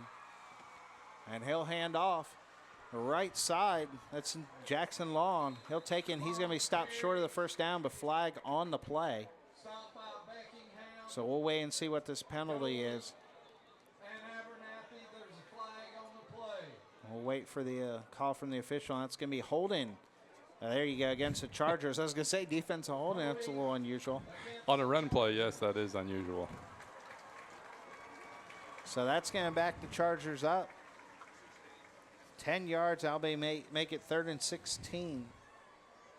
We saw this in the first half, too. Their opening drive, right? They got all the way down to, I believe it was the 13-yard line, and then had penalty, and then loss of 5 or 6 yards on the play. They took them out of field goal range even. So they have to keep shooting themselves in the foot here once they get the drives going, and especially into the red zone. Right. So now we're back at the 32. 32. Yep. So the Chargers, again, just continue to shoot themselves in the foot. This is going to be 3rd and about 16 from the 32-yard line. And pass out to number 1, Jordan Brooks, and he is hit immediately. Maybe a pickup of 4 yards there. But that's going to bring up a very long 4th down. And Chris, I don't know what the range of your field goal kicker is, but this would be a very long field goal attempt. So I would think the Chargers will go for it. Well, I think what they may need to be thinking at this point is to pick up half the yardage, right? We're sitting at, looks like 4th and 13. So if they pick up half the yardage here, I think the coach will be more than likely to go for it, being down 21-0 in the third quarter. Yeah, 4th and 13. I would think you maybe throw deep here, and if you don't complete it and it's intercepted, it's as good as a punt. Guy able to get out left side. He's at the 20, the 15, and he'll be shoved out of bounds, but well short of the first down. As he is shoved out at the, well, I say well short. I'm sorry, 15-yard line. That's going to be right at the marker, but. That was one of those, too, where I don't think he knew where he was on the field. The sticks were actually on the other side of the field, so I don't think he knew how close he was, but it looks like they're going to give him the first down. Let's look at the replay right here. Long does a good job of scrambling, gets outside, and able to take it. And there you see, goes out of bounds at the 14, which would have been enough for the first down. So good call there, good spot by the officials.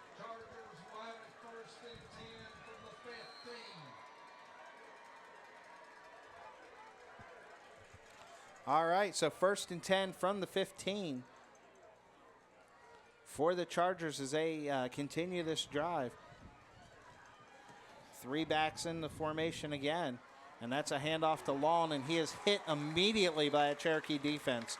And Chris, I can't say enough about the job the Cherokee defensive line has done so far. Yeah, other than really one big play by Jackson Long in this half, we have really seen them just pick up a few yards here and there. They've gotten into the backfield a lot.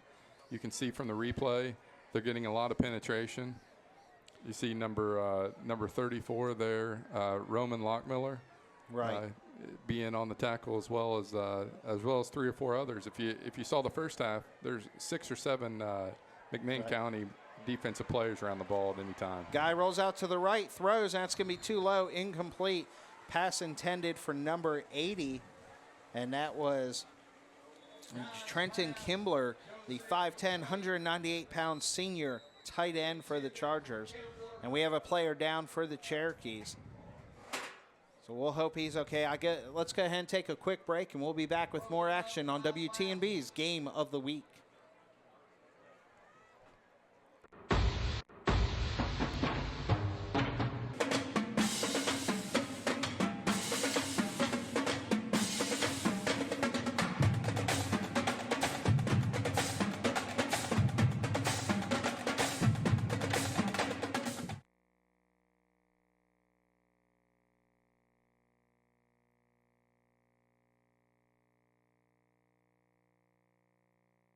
My name is Preston West, owner of Keystone Solutions. We specialize in helping small businesses with their IT needs, whether it's hardware or software or computer issues, servers, networks, kind of anything that's under the IT umbrella is what we take care of. We want to be it, if you will. When people are looking for IT help, we want to be the person that you call and the person that you think of first. I've been a dancer for about 12 years, and about a year ago I started having severe pain in my hips and also in my right shoulder blade. Dr. McCartney has helped me increase my flexibility because he's worked on realigning my hips. He's also put my ribs back in place because they slip out a lot. Because my bones are actually in line now, my flexibility has increased exponentially. I would recommend Dr. McCartney and Tennessee Valley Bone and Joint any day.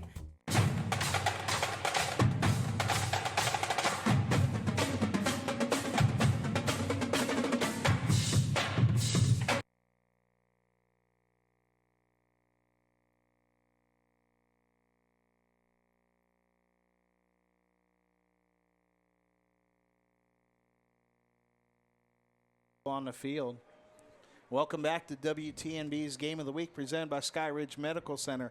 We are at McMinn County High School, where the Cherokees lead the Chargers 21-0, 8:04 left in the third quarter.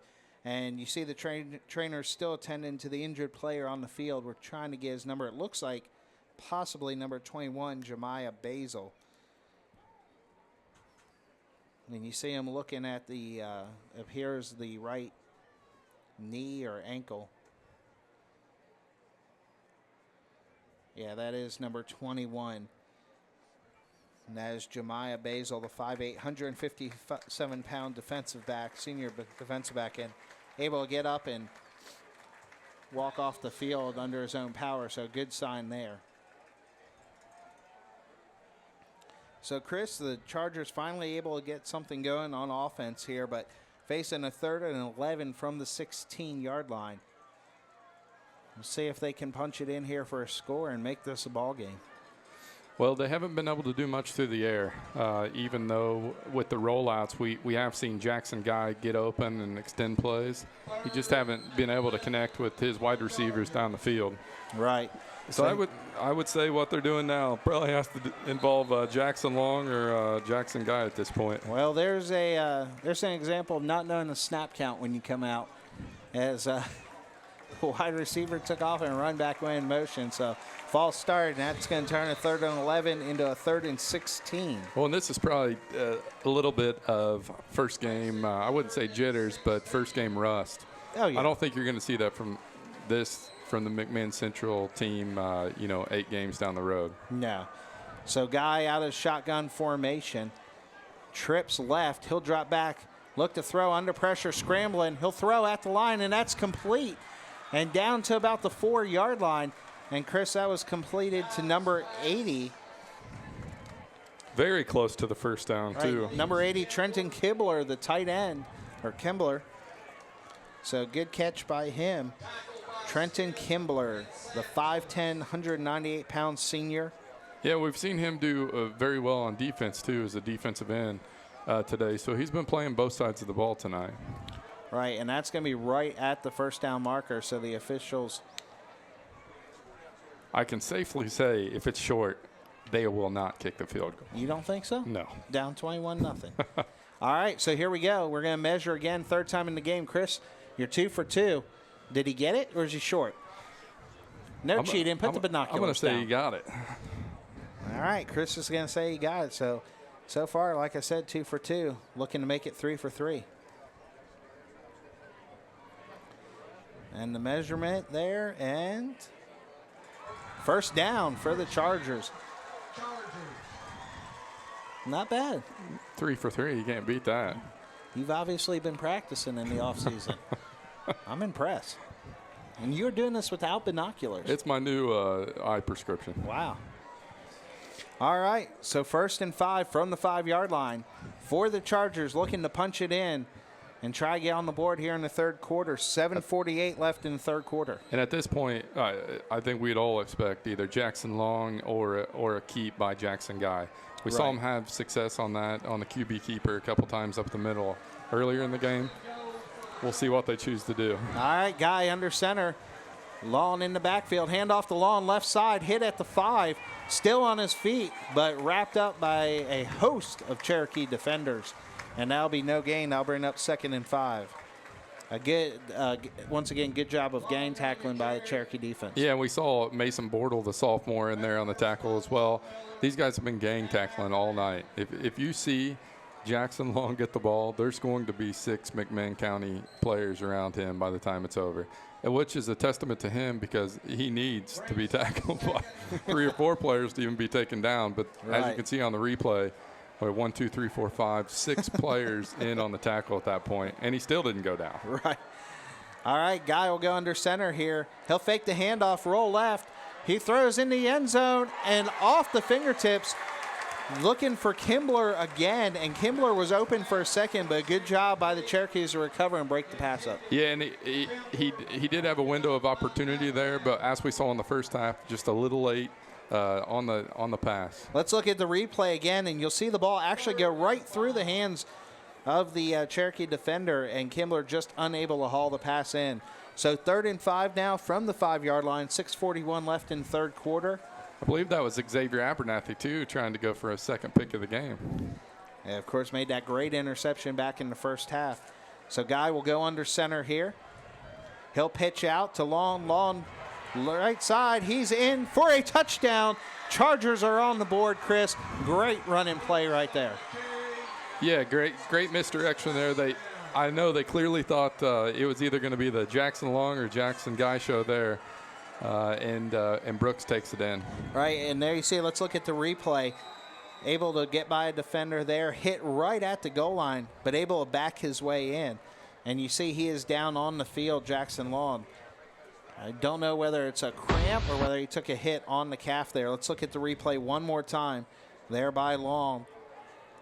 Takes it, and now you'll see him turn, and it looks like, I don't know, maybe twisted the ankle a little bit, or...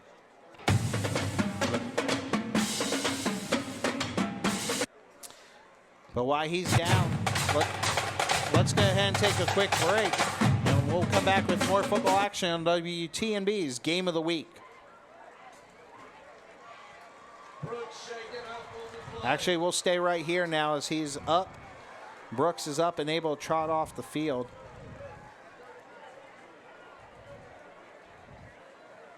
And McMinn Central finally capitalizes, gets on the board. Right, so 21-6 now, Cherokees lead, and Central look to tack on the extra point here. And Matt Wells, the kicker, 5'8", 130-pound sophomore kicker. Yeah, got Jackson Guy on the hold. Yeah, the hold is down, the kick is up, and it is no good. So wide left, so the Chargers miss the extra point. 21-6, Cherokees lead, 6:34 left in the third quarter. We're going to take a break. Stick with us for more football action on WTNB's Game of the Week.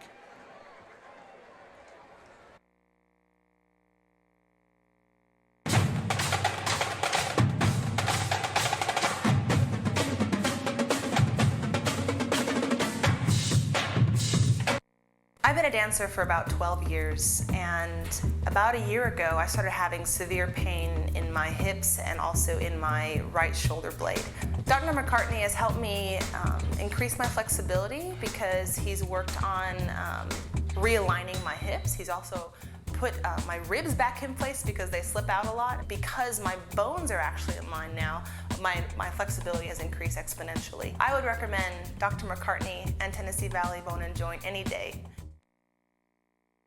Kumo Asian Garden, Sushi and Hibachi, located at 169 Stewart Road in Cleveland, right next to Hobby Lobby, offering the best in local Asian cuisine. Take your pick from a variety of hibachi options, served fire hot at a cool price. With plenty of seating for you and your entire family, there's something for everyone at Kumo Asian Garden. Dine in and carry out options are available. Kumo Asian Garden, Sushi and Hibachi. When I was denied my Social Security benefits, I turned to the legal professionals at Logan Thompson Law. When it mattered to me, I chose Logan Thompson. Logan Thompson, attorneys at law, when it matters. El Cazador. It's the highlight of nightlife in Cleveland, Tennessee, where the food is so delicious, you'll be coming up with excuses to eat there. Hard day at work? El Cazador. Were you born this month? El Cazador. And did we forget to mention weekly specials? At El Cazador, the staff is bubbling with excitement to serve you some of their borderline addictive food. See, look, we were serious. Delicacies like steaming hot fajitas and the rest of your favorite dishes. And that's why you should come down today. El Cazador. Maybe have it for me. Welcome back to McMinn County High School.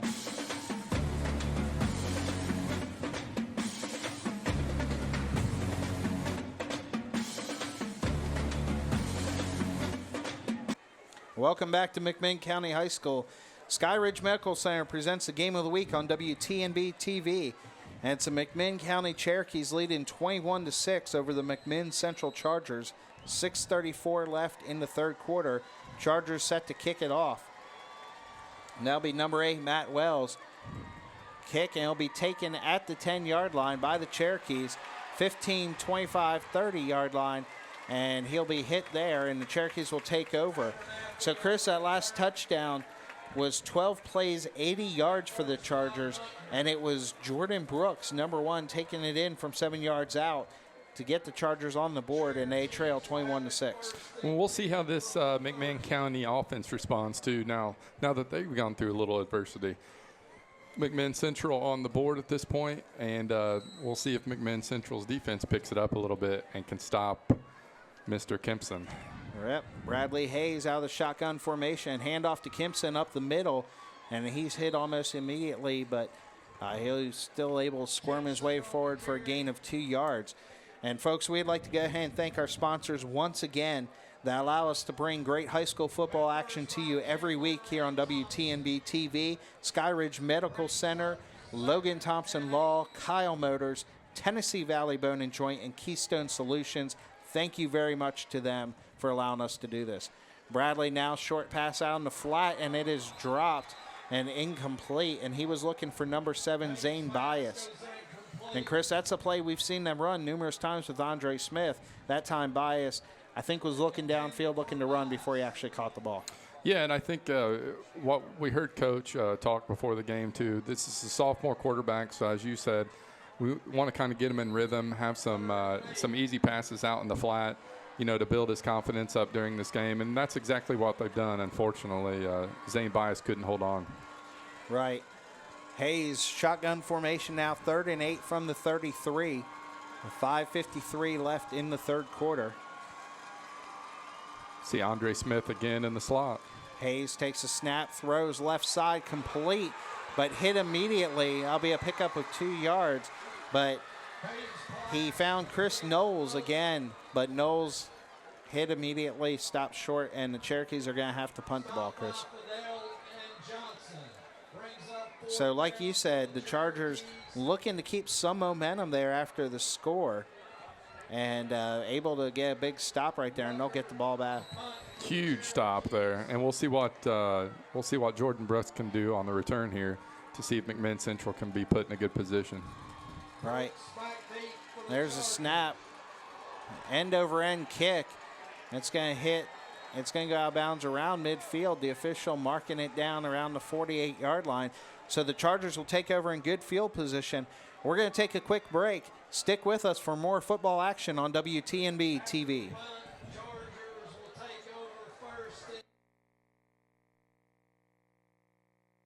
When it first started, my pain was in my lower back. We went ahead and got an MRI. He saw that I had bone spurs. I had pinched nerves. The pain that I was having was very severe. No amount of medication was seeming to help. So after I had my surgery, I have no pain left now. I will always use Dr. Hutchison from Tennessee Valley Bone and Joint.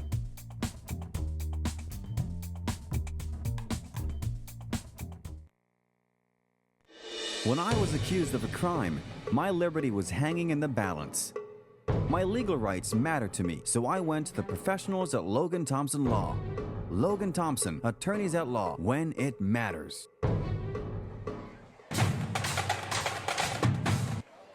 Welcome back to McMinn County High School. WTNB TV's Game of the Week presented by Skyridge Medical Center. And the Chargers will take over. You see a false start penalty, that's going to back them up. It'll be 1st and 15 from the 45-yard line. And now we have whistles and a timeout by Coach Bo Cagle. So we're going to take another quick break. We'll be back with more action here on WTNB TV.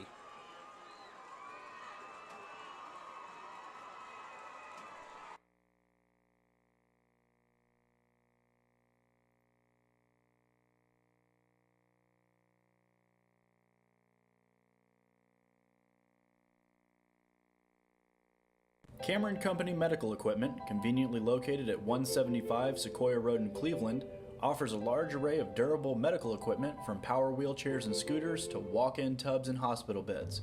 Cameron Company Medical Center also offers home and portable oxygen systems, diabetic testing supplies, manual wheelchairs, stair and wheelchair lifts, as well as home wheelchair ramps. Cameron Company Medical Equipment, sales, service, and repair. We make medical equipment affordable.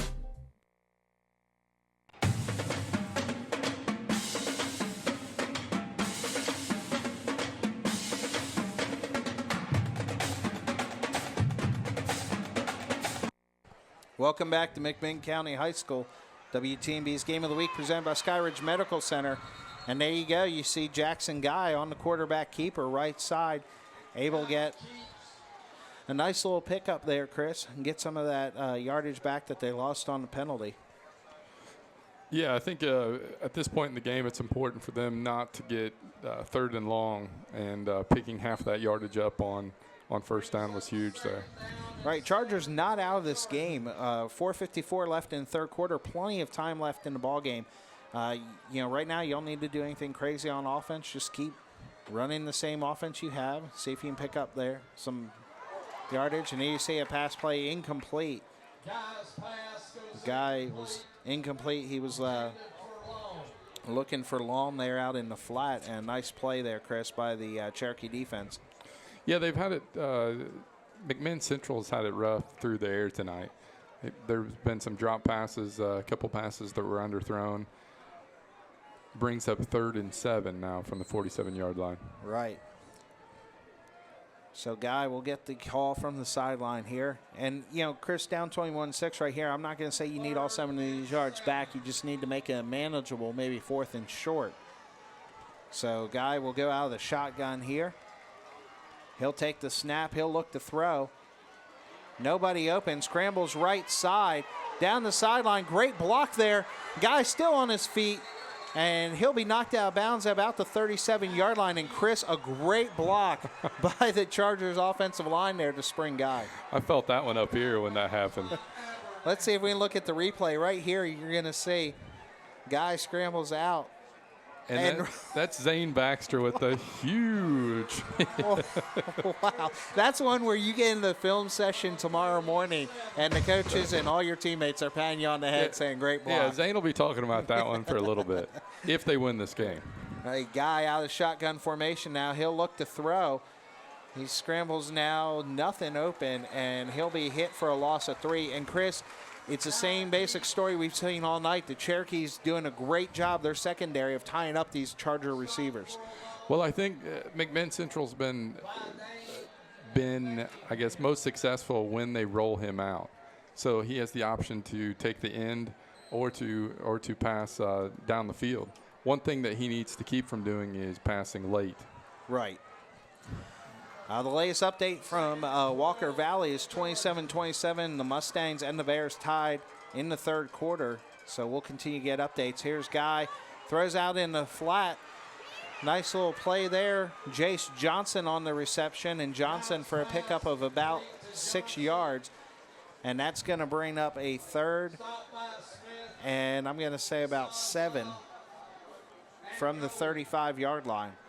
Yeah, and that was a great tackle, too, from goalie and Smith there. Right, there you see the replay.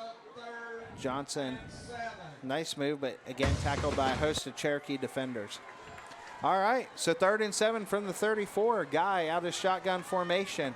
He'll drop back, looks to throw, now runs up the middle, plenty of room, and he'll slide down at the 25-yard line. And, Chris, great job of field awareness right there by Guy. He knew he had the first down.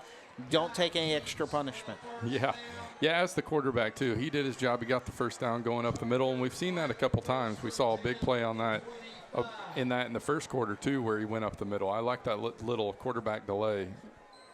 Right, Cherokee's getting spread out now on defense, and you see the Chargers able to get something going. Guy, shotgun formation, drops back, looks to throw. Right side, and that's complete to number 7, Zane Baxter, and Baxter able to spin, and there's going to be a late hit back behind the play on the Cherokees, and that's going to tack on 15 yards right there. Here we see a replay, too. Yeah, there you go. You see Baxter with the nice catch and spin, and then takes a big hit there at the 14-yard line. But what you don't see is back behind the play. If you'll the see bottom of the screen. Yeah, bottom of the screen right there, number 50. And that is Xavier Beckenham for the Cherokees. He got a little push and shoving match, pushed the Chargers offensive lineman down. And we'll get the official call here. Yep. And the Chargers have some momentum at this point, too. Yeah, we said once the Chargers defense came out and they stopped the Cherokees, that the momentum was on their side, and it looks like they're taking advantage of that on the offensive side of the ball. Right. It's a little bit of reversal from in the first half. The Chargers, McMinn Central Chargers, were making all the mistakes, and it looks like McMinn County is trying to make it even in the second half. So here we go. Guy left side, scrambling, throws, corner of the end zone, caught, touchdown Chargers. Great catch there by Zach Newman. The 5'9", 155-pound junior. Let's see the replay, Chris. There you go. Guy rolls out, throws, and look at the job of keeping his feet in bounds. You think he hasn't practiced that a few thousand times this summer? He went right up to that white line. And that's 2 feet down, ladies and gentlemen. He's ready for college for that catch. And that is a touchdown, and it'll be 21-12 now. Cherokees lead. And Central now look to tack on the extra point. Not going to go for 2. I think a little early in the game to start chasing points here. This time the extra point is up and good. So 2:48 left in the third quarter. Cherokees lead 21-13.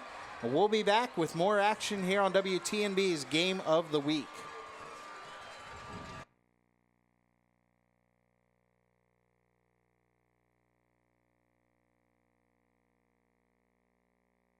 When it first started, my pain was in my lower back. We went ahead and got an MRI. He saw that I had bone spurs. I had pinched nerves.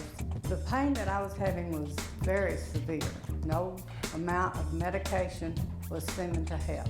So after I had my surgery, I have no pain left now. I will always use Dr. Hutchison from Tennessee Valley Bone and Joint.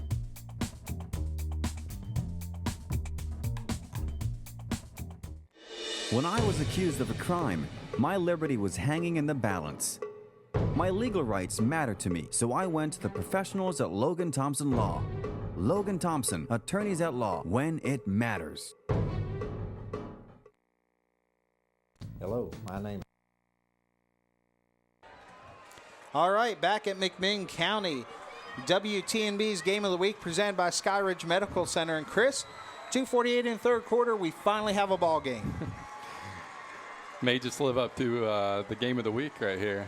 Well, two rivals, 13-21 late in the third quarter, and all the momentum going the Chargers' way right now. There you go. You see the return right side. 40 still on his feet. That is Andre Smith. Great return. And we're going to have flags as now the pushing and shoving gets even more prevalent. And Chris, this is what you'd expect to see out of a rivalry game. First half, McMinn County goes in at halftime up 21-0. We're wondering if we're even going to have a ball game, if McMinn Central is going to do anything.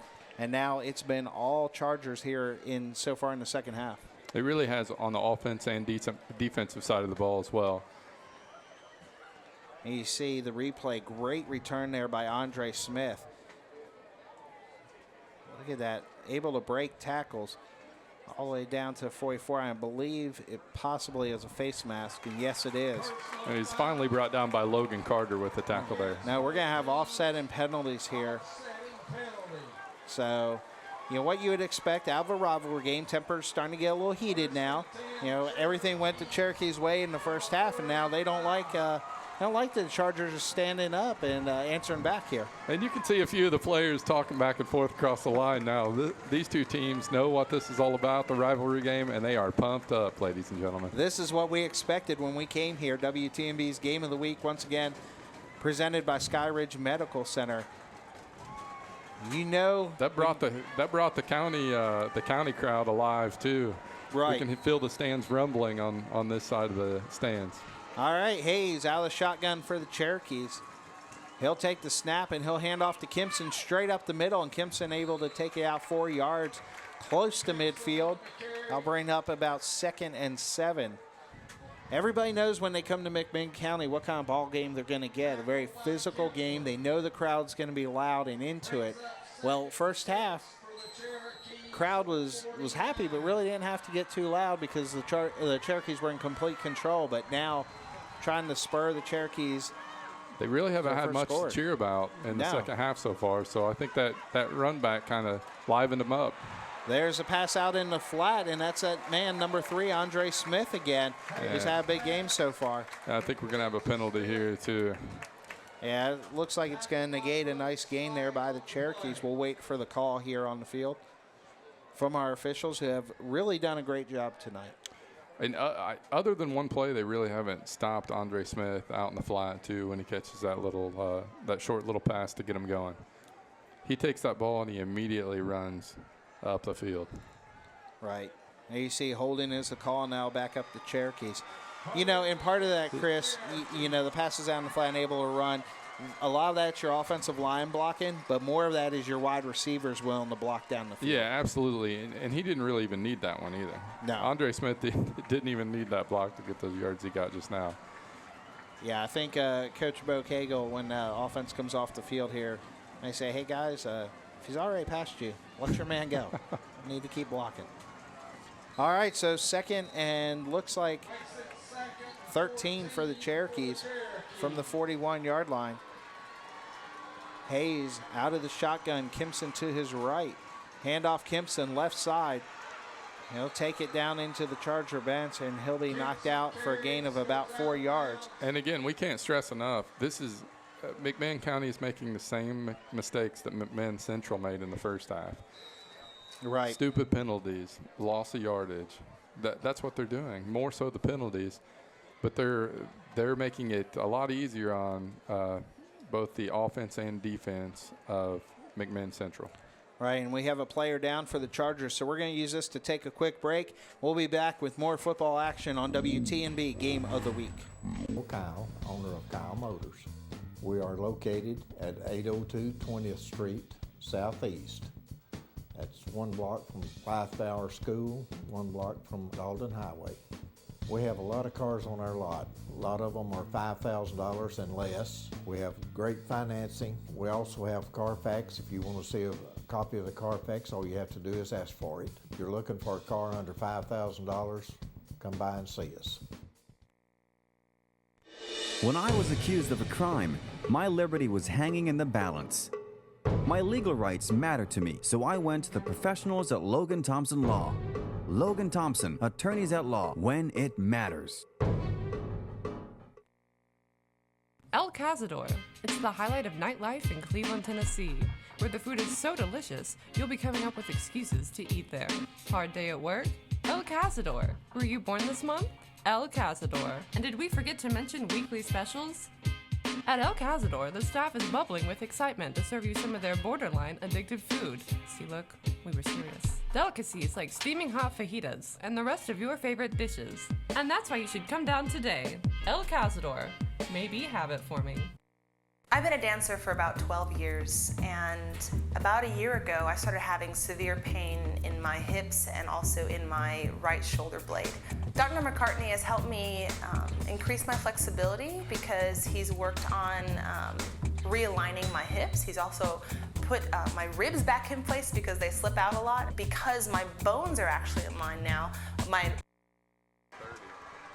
Welcome back to McMinn County High School, WTNB's Game of the Week, presented by Skyridge Medical Center. Brian Russell alongside Chris Woods.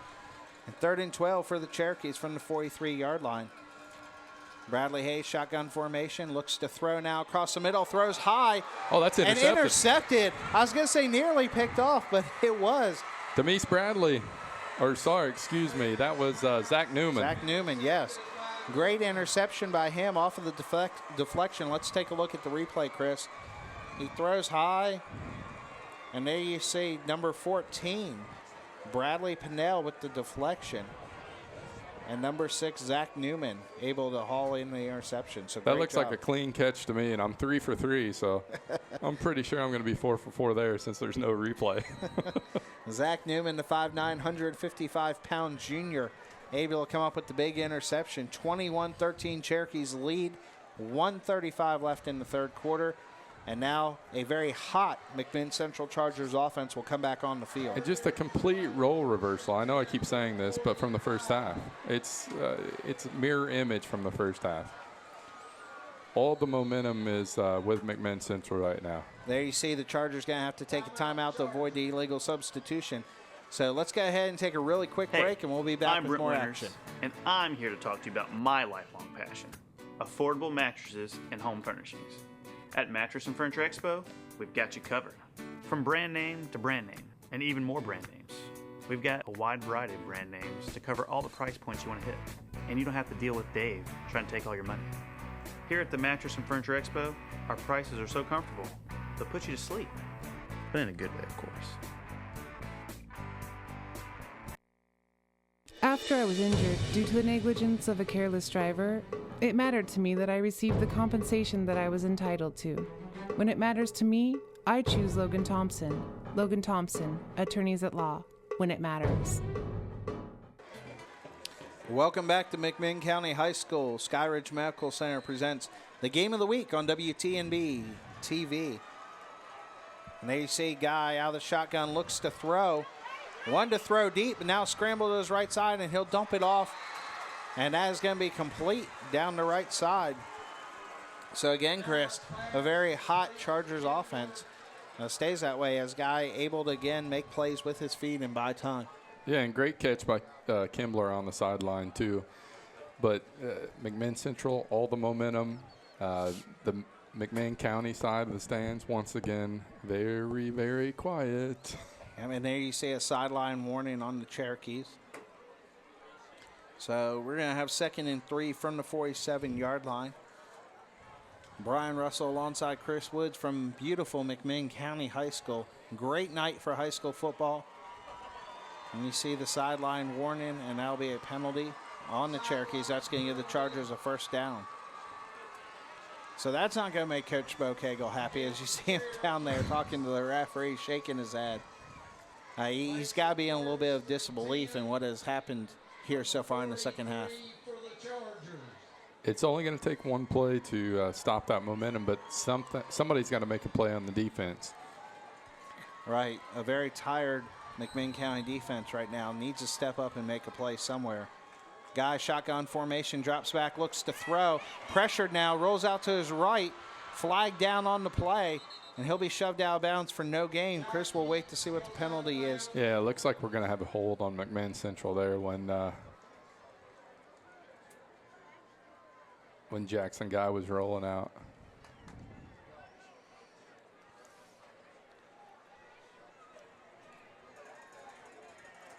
And you see the replay, able to scramble out, shoved out of bounds. We'll wait for the call here from the referee. It's going to be holding on the Chargers. And I'm going to say Coach Bokegel is going to accept that.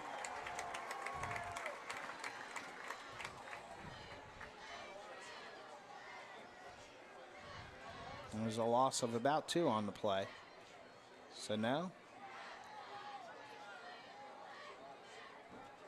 Yep, we're going to mark it off from where the hold occurred. So Chargers will be back in their own territory from the 48-yard line. And that'll be about 1st and 20 now. So Guy, a great second half so far here for the Chargers. He'll take the snap, drops back, looks to throw under pressure once again. Still able to get away.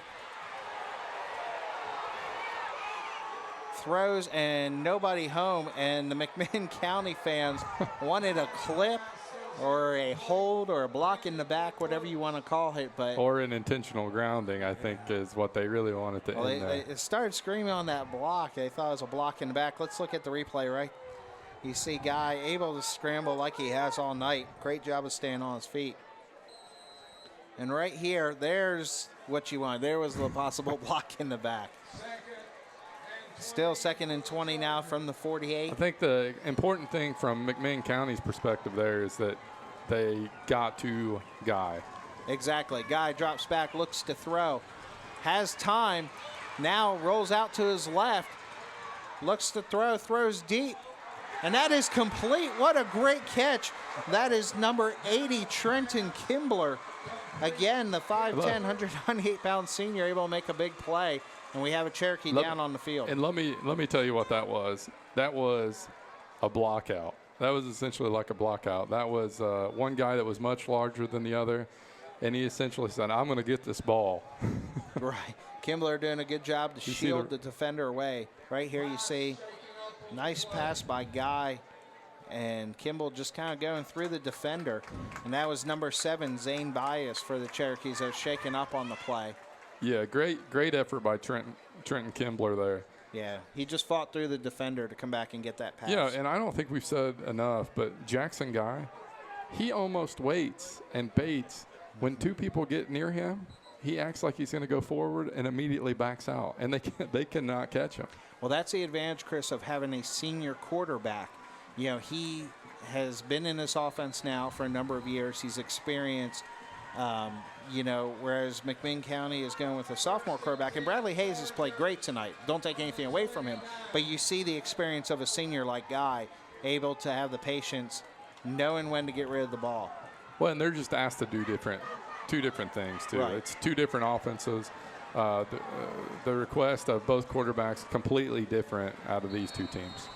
Right, Guy now shotgun formation with Jackson Long. Deciding we're going to have a timeout by the Chargers. We're going to take a break. Stick with us. More football action, WTNB. With Marco's new Roma Meats Pizza, a little Italy goes into every bite. We pile on premium toppings, like our signature Old World pepperoni, Italian sausage, mushrooms, and crispy bacon. Get a large for just $12.99 at marcos.com. Are you like millions of Americans who are struggling to pay your bills? Do you have crippling debt? Are your wages being garnished?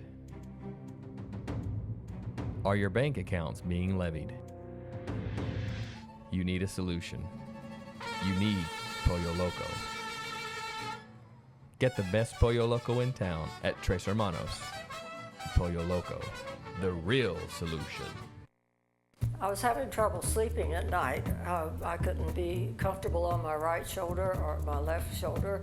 I came to Dr. Palmer, and the x-rays showed I did have 2 bone spurs. The surgery that Dr. Palmer did for me was a reverse ball and joint. Back at McMinn County High School, WTNB Game of the Week presented by Skyridge Medical Center, and there's Jackson Long. Left side hit out of bounds, but not before he has enough for another Charger first down. 16.4 seconds left to go in the third quarter. Chargers trail 21-13, but looking for more here.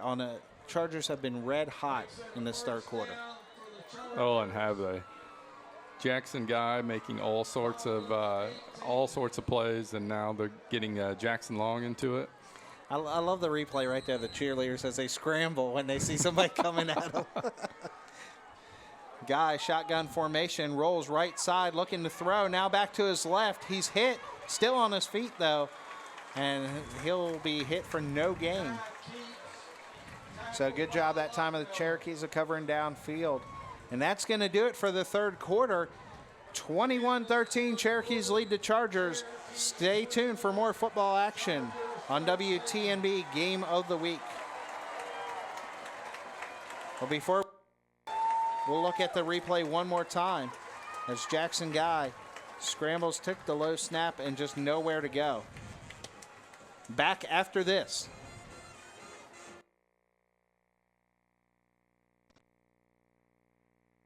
I've been a dancer for about 12 years, and about a year ago I started having severe pain in my hips and also in my right shoulder blade. Dr. McCartney has helped me increase my flexibility because he's worked on realigning my hips. He's also put my ribs back in place because they slip out a lot. Because my bones are actually in line now, my flexibility has increased exponentially. I would recommend Dr. McCartney and Tennessee Valley Bone and Joint any day. Hello, my name is Bill Kyle, owner of Kyle Motors. We are located at 802 20th Street Southeast. That's 1 block from Blythebauer School, 1 block from Dalton Highway. We have a lot of cars on our lot. A lot of them are $5,000 and less. We have great financing. We also have Carfax. If you want to see a copy of the Carfax, all you have to do is ask for it. If you're looking for a car under $5,000, come by and see us. Back to McMinn County High School. Here's 2nd and 10. Jackson Guy scrambling left side. Spins, nice move. Knocked out of bounds at about the 4-yard line on a big hit there by number 44. That was John Banks, the 6'1", 156-pound senior linebacker. He did a nice job of coming up and laying the lumber on Jackson Guy. There you see the replay right there. Nice spin move by Guy, but big hit there. And that was number 44 again, Josh Banks, and number 27, Dominic Azaza with the hit. But 1st and 3 from the 3 for the Chargers, looking to make it 21-19 here. Guy under center now, hands off. Law on left side, hit in the backfield, and maybe able to squirm forward for possibly a yard. But again, that'll bring up 2nd and goal. 11:35 here. There you see Long taking the handoff, and they'll hit almost immediately in the backfield.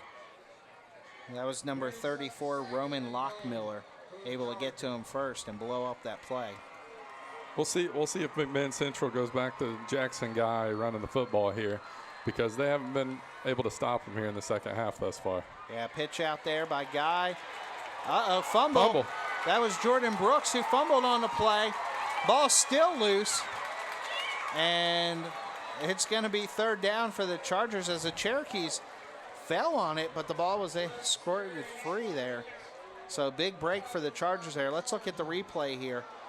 Guy pitches out to Brooks, and you'll see Brooks hit right there immediately as he stays on his feet to try to make a play. County comes in able to strip the ball. You see the ball just continue. Nobody can get a handle on it. The defensive lineman falls, is under his leg, squirts free. And I'm pretty sure it was actually a Bradley County player that knocked it out of another Bradley County player's while he was on the ground. Yeah, Guy scrambling now, right side, throws, and hit at the goal line. Helmet comes off. Let's hope he's okay. That was Josh Brooks on the completion, and boy, did he take a hit at the goal line. Jordan Brooks took a huge hit. Oh. And that was number 10, Xavier Abernathy, the junior, that came up and just leveled him at the goal line. Xavier Abernathy's been all over the field tonight, too. He has. What a play, and that's going to be a big loss for the Chargers on offense, as Brooks is going to have to come out of the game for a play.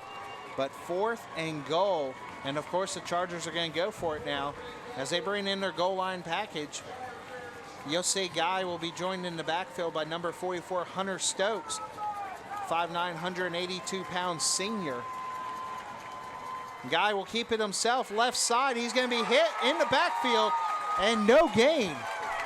And the Cherokees able to hold, so a big hold there by the Cherokee defense, Chris. And you're shaking your head. Do you not like the play call? You know, it's tough to second guess. They've been on a roll right now, running the football, but they had a chance to get it within a touchdown there. Right now they're down 8. I think you'd have kept momentum had you just put some points up on the board at that point. So you have been in favor of kicking the field goal right there? I don't know. That's why I'm in the press box and not on the field. All right, so the Cherokees will take over on about the 3-yard line. It will be interesting to see if later when we ask Coach if that was even an option in his mind to kick the field goal at that point. Or if he felt so good about his offense that on 4th and 2 that he felt that he could punch it in from there. Timeout Cherokees. We'll be back after this.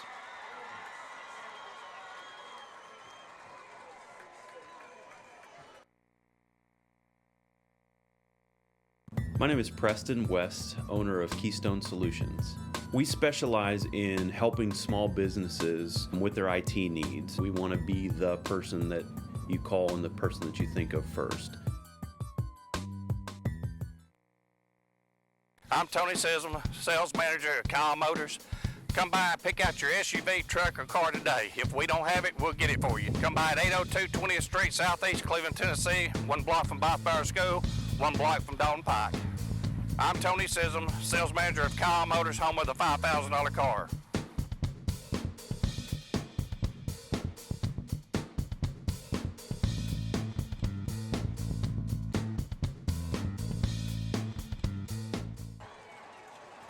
Hey, I'm Brent Winters, and Welcome back to McMinn County High School. WTNB's Game of the Week presented by Skyridge Medical Center. Brian Russell alongside Chris Woods. And Cherokees take over on their own 3-yard line. Bradley Hayes, shotgun formation, hands off. Right side. Nice pickup out to about the 15-yard line. That is Demise Bradley, the 5'7", 165-pound senior running back. Some other scores of interest from around the area. 34-27 Bradley, 1 minute to go in the third quarter, and 20-6 Cleveland down to Sevierville at home. So first down Cherokees right there on a nice little pickup by Demise Bradley. That was a huge play, too, to get out of the shadow of their own end zone, to give the offense a little bit more operating room. Right. Bradley Hayes out of the shotgun. Hand off to Kimson. Kimson left side. Waits for his blockers. Look at him hold on to the football. 2 hands. That's what you want to see out of your senior running back there. And he'll take it out to about the 23-yard line. I think at this point, with about 8:45 left in the game, let me play Monday morning quarterback again. I believe that I would hand it to Bradley and Kimson every play.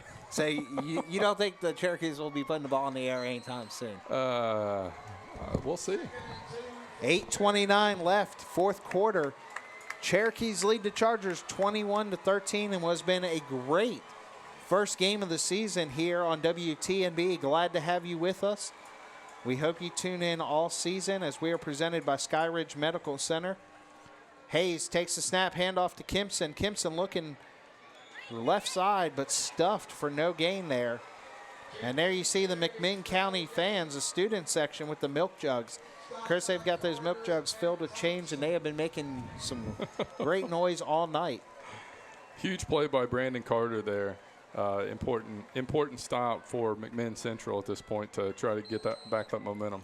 You used to paint your chest like that for football games, didn't you, when you were in high school? Oh, yeah. Oh, those are similar colors of my college team. Hayes, shotgun formation now. Kimson to the left. Handoff Kimson. Kimson up the middle, dives ahead, and he'll be hit close to the first down. And officials are going to have to call timeout here as they're going to look, and they're going to give him the first down without even a measurement. So Bo Cagle's offense there, and now you see Kimson asking out of the game with a cramp there in the back of his thigh. Cramping has been an issue here and has been a very warm night at McMinn County. You know, it's funny, Chris, you always see these wide receivers and running backs go down with cramps. I don't see the big guys up on the line. They don't go down too many times. That's because they're the most physically fit, Brian. That's right. Us big guys can handle the heat. So there's a handoff. Right side. Xavier Abernathy breaks it. 40, 50, 45, 40. Cuts it back. 30, 25, 20. He's going to be caught, but tackled down at the 12-yard line. And what a run. And there is that man that we have talked about. His name seems to come up.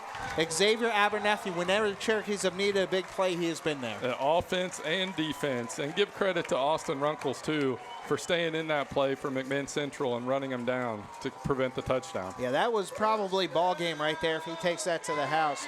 Look at the replay. Look at the cutback. He wouldn't even been down in two-hand touch right there. That was a great cutback there. And like you said, Austin Runkles chases him all the way down and tackles him at the 13. So Cherokees in business here now. Hayes, shotgun formation. Aaron Rucker beside him. Handoff Rucker up the middle. Gain of maybe 3 yards. And Coach Bo Cagle is very content right now to just run the ball up the middle, run some time off the clock. If you can punch it in, great, but right now he would like to take some time off before he scores. You see McMinn County now shuffling players in and out as, again, cramps have been an issue all night.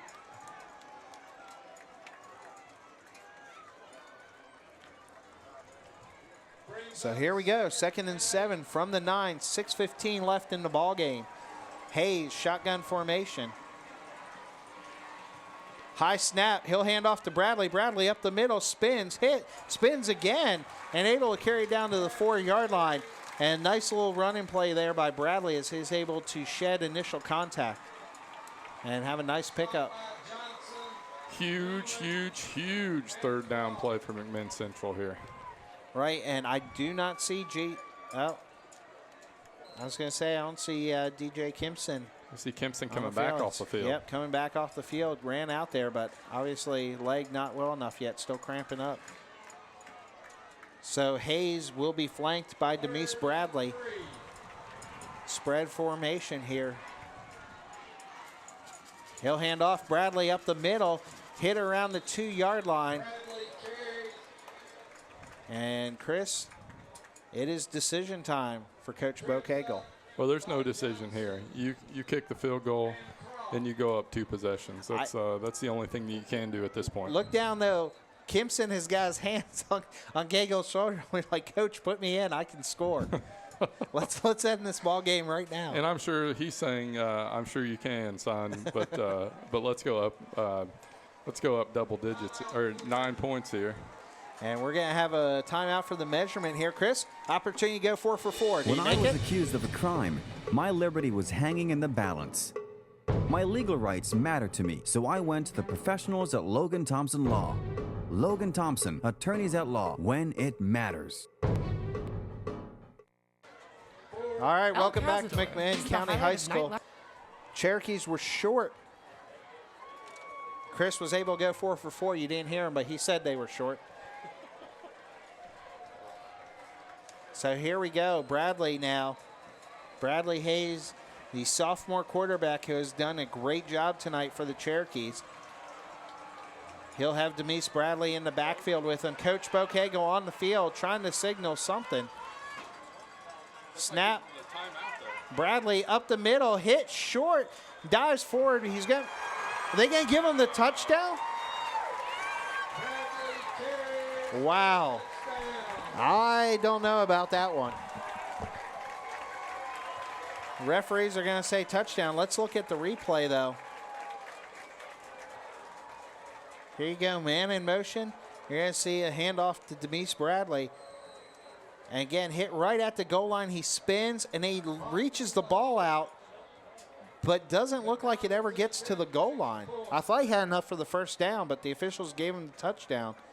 So now the point after, it is up, and that's going to be no, wide left. So 27-13, Cherokees lead. We'll be back after this on WTNB. My headset's not.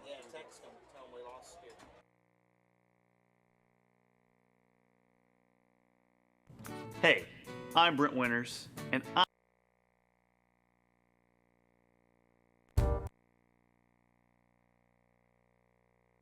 I'm Tony Sism, sales manager at Kyle Motors. Come by and pick out your SUV, truck, or car today. If we don't have it, we'll get it for you. Come by at 802 20th Street, Southeast Cleveland, Tennessee, 1 block from Bob Power School, 1 block from Dalton Pike. I'm Tony Sism, sales manager of Kyle Motors, home of the $5,000 car.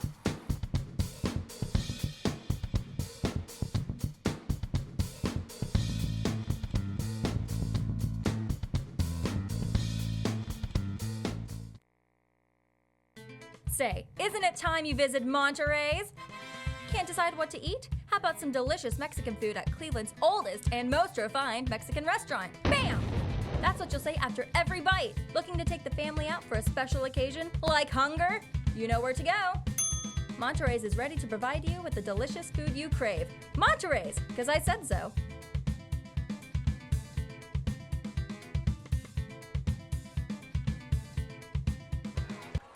Welcome back to McMinn County High School. WTNB's Game of the Week presented by Skyridge Medical Center. And there's the kickoff. And that'll be taken at the 10 by the Chargers. Left side, some good blocking, a lot of room. And finally, number 3, Jackson Long, will be taken off his feet at the 34-yard line. So 21-13 now, 4:38 left in the fourth quarter. And now, Chris, the Chargers have to hurry up on offense. You can't be patient anymore. Yeah, absolutely. So what I thought they were going to do is go up 11, right? I think I said 9, but it was an 8-point game. Go up 11, make it a 2-possession game. What they did was just punch it in, Brian, to ensure that there was no way that they weren't at least going to tie this game if some miracle happened at the end.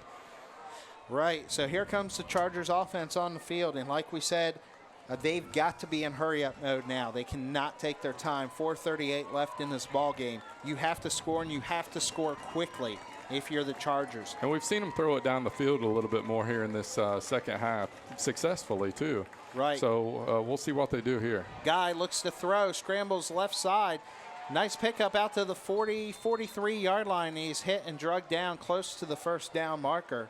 But the clock will continue to run. He did not get out of bounds and did not get close enough for the first down. And now you see a Charger player down on the field, so that will stop the clock. And the real issue for McMinn Central going down the stretch here is that they burned 2 timeouts very, very early in this second half as well. Right. So there you see the replay. Guy able to take the ball. All right, so we have an injury on the field. We're going to take a quick break. We'll be back with more football action.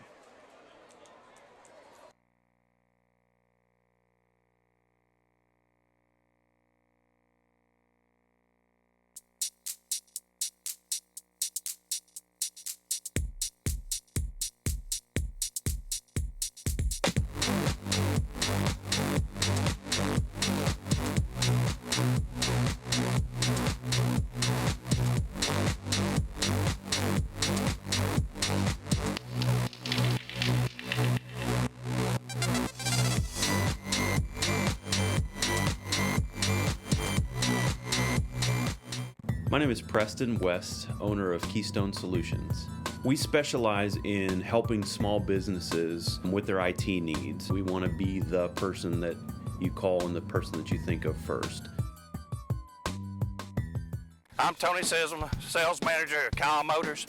Come by and pick out your SUV, truck, or car today. If we don't have it, we'll get it for you. Come by at 802 20th Street, Southeast Cleveland, Tennessee, 1 block from Bothbauer School, 1 block from Dalton Pike.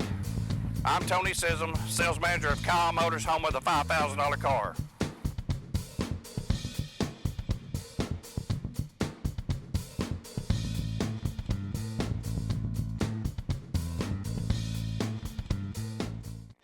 When I was accused of a crime, my liberty was hanging in the balance. My legal rights mattered to me, so I went to the professionals at Logan Thompson Law. Logan Thompson, attorneys at law when it matters. Say, isn't it time you visit Monterey's? Can't decide what to eat? How about some delicious Mexican food at Cleveland's oldest and most refined Mexican restaurant? Bam!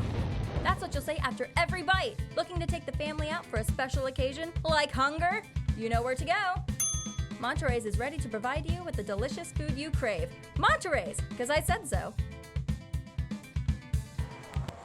Welcome back to McMinn County High School. And there you see pass downfield, incomplete. And that was number 7, Zach Baxter, the wide receiver. But, of course, he was in there because of the injury to Jackson Guy, the senior quarterback, on that last running play. And that'll bring up a 3rd and 1 from the 43-yard line. Brian Russell alongside Chris Woods at McMinn County High School. Thank you once again to all of our sponsors, Skyridge Medical Center, Logan Thompson Law, Kyle Motors, Tennessee Valley Bone and Joint, and Keystone Solutions. They'll be with us all year, allowing us to bring you great football action on WTNB TV. 31 from the 43, 4:03 left, 4th quarter. And now be Baxter still in the backfield, and he'll take it himself. And he'll carry for a first down. Ball comes out late, but the runner was down. And it looks like he's a little bit shaken up, too, on the ground. Now he pops back up pretty quick there. Yeah, he took a big hit. You see him, he is limping. So this is not good for the Chargers right here. You lose your starting quarterback, Jackson Guy. We're not sure what the injury was on him. But you see him roaming the sidelines, looking like he wants it. Now he will come back in the game. So as Baxter will go out limping, we hope he's okay. No, I'm sorry, that wasn't Guy that came back on the field. That is number 17, Hunter Powers, the 6', 185-pound sophomore quarterback now in charge of the Charger offense. 1st and 10, he'll drop back, looks to throw. He throws deep, but to nobody in particular. Looks like a little bit of miscommunication between himself and Zach Newman. Right, Newman broke out to the right, and I think Powers was expecting him to sit down right there in the middle of the field. Now, Here goes Jackson Guy, come back in the game. Good to see that. You see the replay right there, almost picked off. So Guy now 2nd and 10 from the 47-yard line, 3:25 fourth quarter. You've got to score very quickly right now if you're the Chargers. Guy drops back, scrambles left side under pressure as he's been all night, and he'll be hit and sacked for a big loss. And Chris, that looks like number 47. That was LeBrandis Goley, the senior linebacker for the Cherokees, able to make the big play. Yeah, we've said his name a few times tonight, being in the backfield. So that's going to bring up 3rd and 20 now for the Charger offense. Yeah, it's desperation time now for McMinn Central. They have to score and score fast. Guy drops back, looks to throw, scrambles right side, looking for a receiver, still looking, stops, throws deep, and that's going to be intercepted right there by the Cherokees. And guess who? Guess who? It was that man, Demise Bradley. Or, Xavier right? Abernathy. No, Xavier Abernathy. Yep, you're right. I think we found our player of the game. I don't know. It's a tough call between Xavier Abernathy and Kipson. It is. I mean, that's pretty tough. But It is, but right there, step up with the big interception. Now, there is a flag down. We're going to wait and see what the penalty is. It looks like it's going to be against Central. Yeah, Central. He was over the line as he threw it.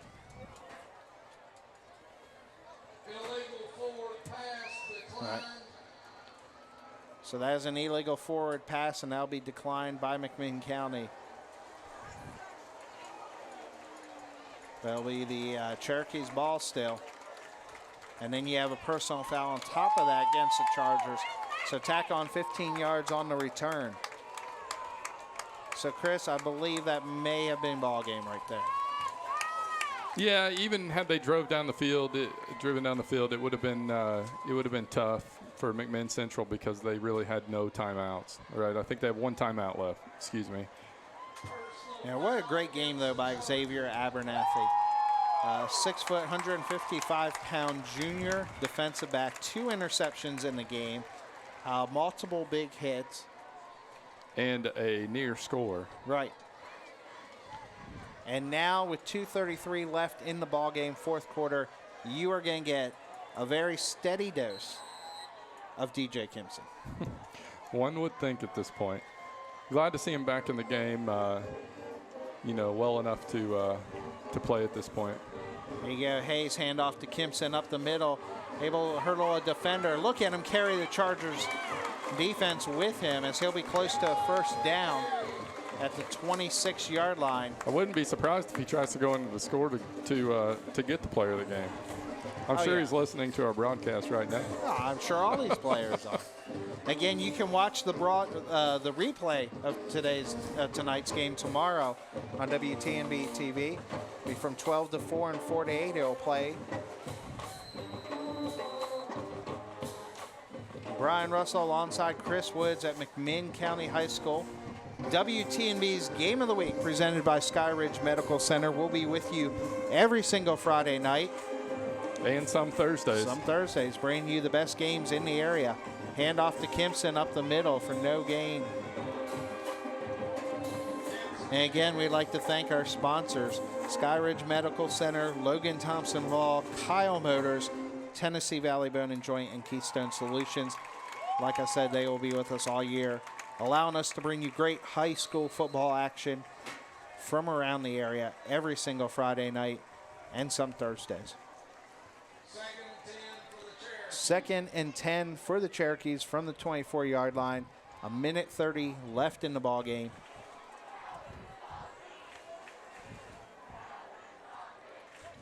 Hayes flanked by Kimson. Handoff Kimson. Left side, bounces outside, 20, 15, 10, 5, in for the touchdown. Cherokees scoring, Chris. There you go. You say you wanted to score and get that player of the game. It's going to be hard to deny it to him now. Well, you know, that I don't know if that touchdown right there was as important as that last interception, but it's good to see him get back in the game after it looked like he had an injury or at least cramps at one point. Went out on the field, came back off. Apparently he's fine. Yeah, and good job by Coach Bo Cagle. Reward the senior running back there with giving them the ball, allowing them to score. Trevor McDonald, senior kicker, on for the extra point. Snap is down, kick is up, and it is good, straight down the middle. Cherokees 34-13. We'll be back after this.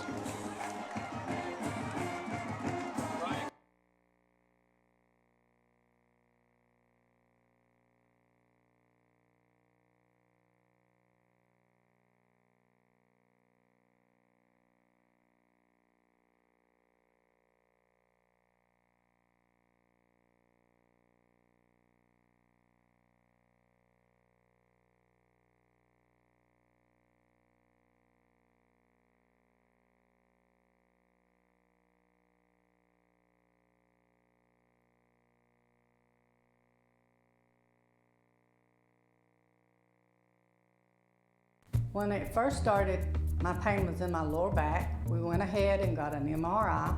He saw that I had bone spurs. I had pinched nerves. The pain that I was having was very severe. No amount of medication was seeming to help. So after I had my surgery, I have no pain left now. I will always use Dr. Hutchison from Tennessee Valley Bone and Joint.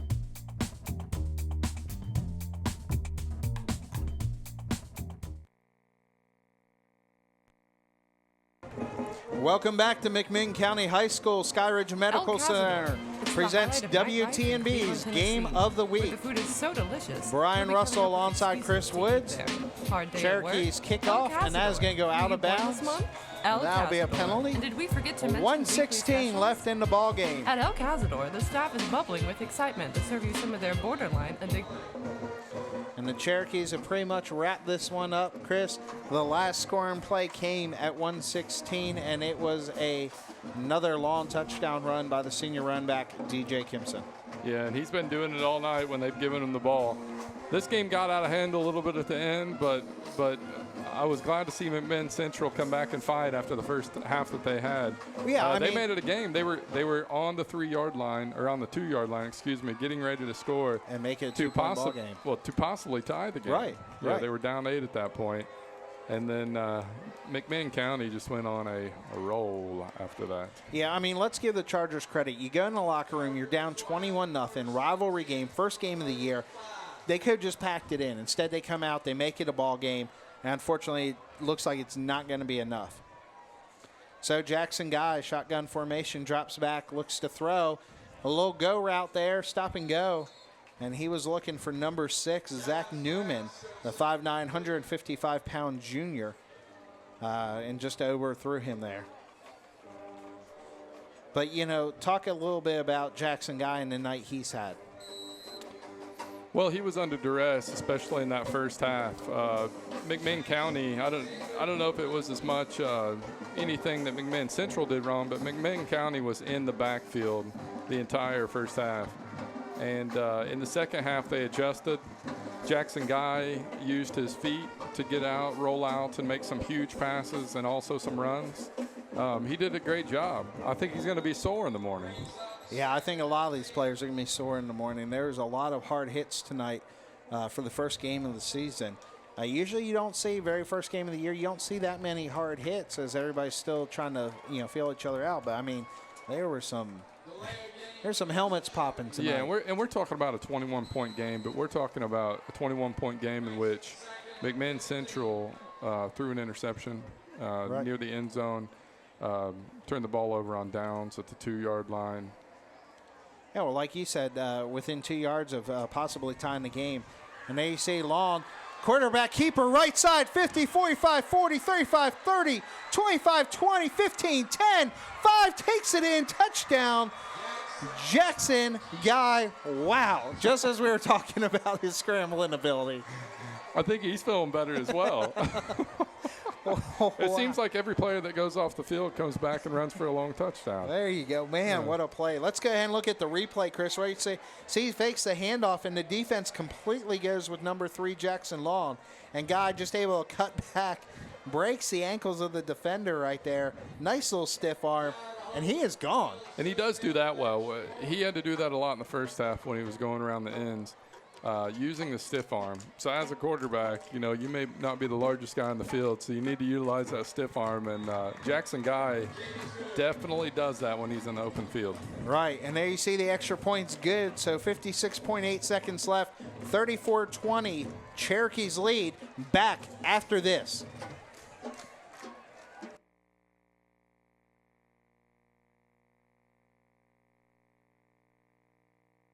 I was having trouble sleeping at night. I couldn't be comfortable on my right shoulder or my left shoulder. I came to Dr. Palmer, and the x-ray showed I did have 2 bone spurs. The surgery that Dr. Palmer did for me was a reverse ball and joint of the right shoulder. I can wave in the air and reach behind me, do all the things I need to do now. So I'm so thrilled to have Dr. Palmer in my life and the surgery that he did for me. I believe that whatever we're facing, whatever difficulties, whatever challenges, whatever obstacles, that this word speaks to that. If you simply just have this word and you read this word and you allow it to sink into your heart, God will speak to you.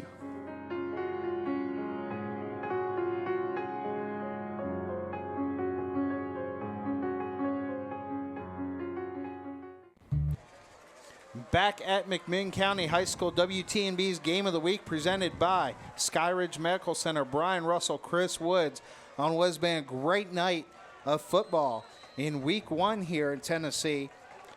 Cherokees lead 34-20. Chargers, you would think onside kick, and there you see before the kick even happens, we have a flag offsides on the Chargers. So some scoring late in this game as DJ Kimson for the Cherokees was able to take it in at 1:17 of the fourth quarter, make it 34-13 Cherokees. But just moments ago, you saw Jackson Guy break a long touchdown run. And with 56.8 seconds left, we are at 34-20. Can I just say thank goodness the TSSAA, of whom I've never, ever argued with. Starts with week 1. Yes, thank you. It makes it so much easier on the announcers. I hated saying week 0. All right. Last year I think I said, it's week 4, and everybody would say, it's actually week 3 because we started with 0. So thank goodness. Thank you. Thank you, TSSAA. From WTNB. I should send in a comment card. I'm glad my comment card was looked at. You should call them and thank them. And then you see the kick will go out of bounds. That'll be a penalty. You should. You should write the folks at TSSAA and let them know how thankful you are. I should. That they changed it. I'm sure they changed it because they heard your Well, hopefully rant they're last watching year. this game tonight and they know how much I appreciate Hopefully it. a lot of people are watching this game. So 56.8 seconds left here in the fourth quarter. WTNB again presented by Skyridge Medical Center from McMinn County High School. There you go, home of the Cherokees. And if you haven't got enough of Chris and I so far tonight, just a reminder that you can watch this game all weekend long on WTNB. It will start replaying tomorrow at 12 o'clock. It'll go 12 to 4 and then again from 4 to 8. So just in case you didn't get enough of us or you missed any of the action, you can watch it all tomorrow. Great game to go back and watch. And Chris, you want to talk about some of our upcoming games? Yeah, next week, August 28th, we'll be at the Bradley at McMinn County game. So we will be back here. We will be at the reservation. We'll be back here. And Bradley able to get a big win tonight over their rivals, the Walker Valley, 34-27. So Walker Valley beat Bradley last year for the very first time. But this year, the Bears able to clip the Mustangs 34-27. So we will be back here next week for the Bears and the Cherokees. And what a game that is going to be. It's one of the oldest rivals in Tennessee. It should be exciting. Excited to see Cole Copeland this year. and how he's progressed from his sophomore year. And it should be exciting to see this McMinn County team again, too, after pulling out the rivalry game tonight. Well, there you go. Hayes kneels out the clock, and the clock will run down to 0, and the Cherokees get a win over their crosstown rivals. McMinn Central Chargers fall to the McMinn County Cherokees 34-20. Cherokees able to avenge the loss from last year. What a game. We will take a quick break, and then we will be back to wrap up the game on WTNB TV.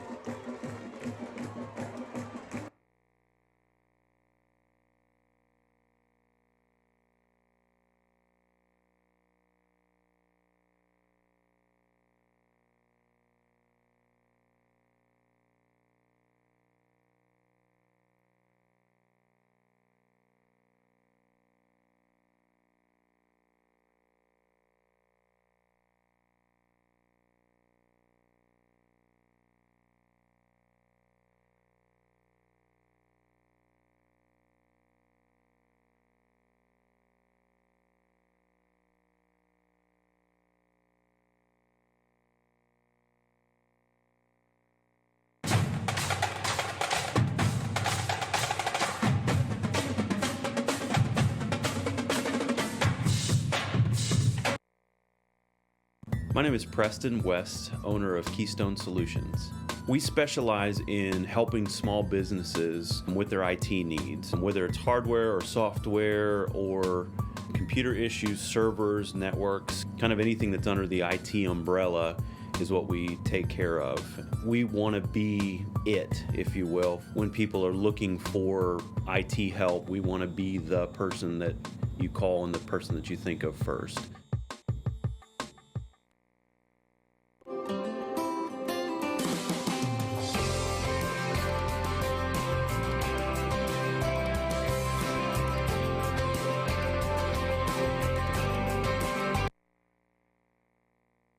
I'm Tony Sism, sales manager at Kyle Motors. Come by and pick out your SUV, truck, or car today. If we don't have it, we'll get it for you. Come by at 802 20th Street, Southeast Cleveland, Tennessee, 1 block from Bothbauer School, 1 block from Dalton Pike. I'm Tony Sism, sales manager of Kyle Motors, home of the $5,000 car.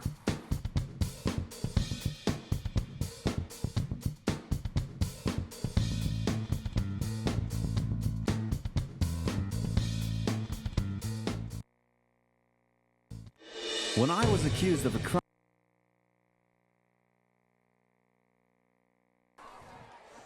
Welcome back to McMinn County High School. WTNB's Game of the Week presented by Skyridge Medical Center. Brian Russell and Chris Woods. And Chris, we saw a great game tonight, a rivalry game between two crosstown rivals. Cherokees go into halftime up 21-0. Look like they're going to make this game a blowout. But the third quarter dominated by the Chargers. And like you said, the Chargers came 2 yards from possibly tying this ballgame. Yeah, and there was a couple instances that we talked about. The interception deep into the red zone in the first quarter. And then near the end of the ball game, too, where they had a chance to punch it in from 2 yards out. So, you know, we're just a couple plays away from being going to overtime, really. So. Right. And there you see down on the field, the teams gathered. Josh Gooden talking to his McMinn Central Chargers, and I'm sure the message is, you know, boys, we left some plays out there, but you have nothing to hang your heads about. You came back and made this game.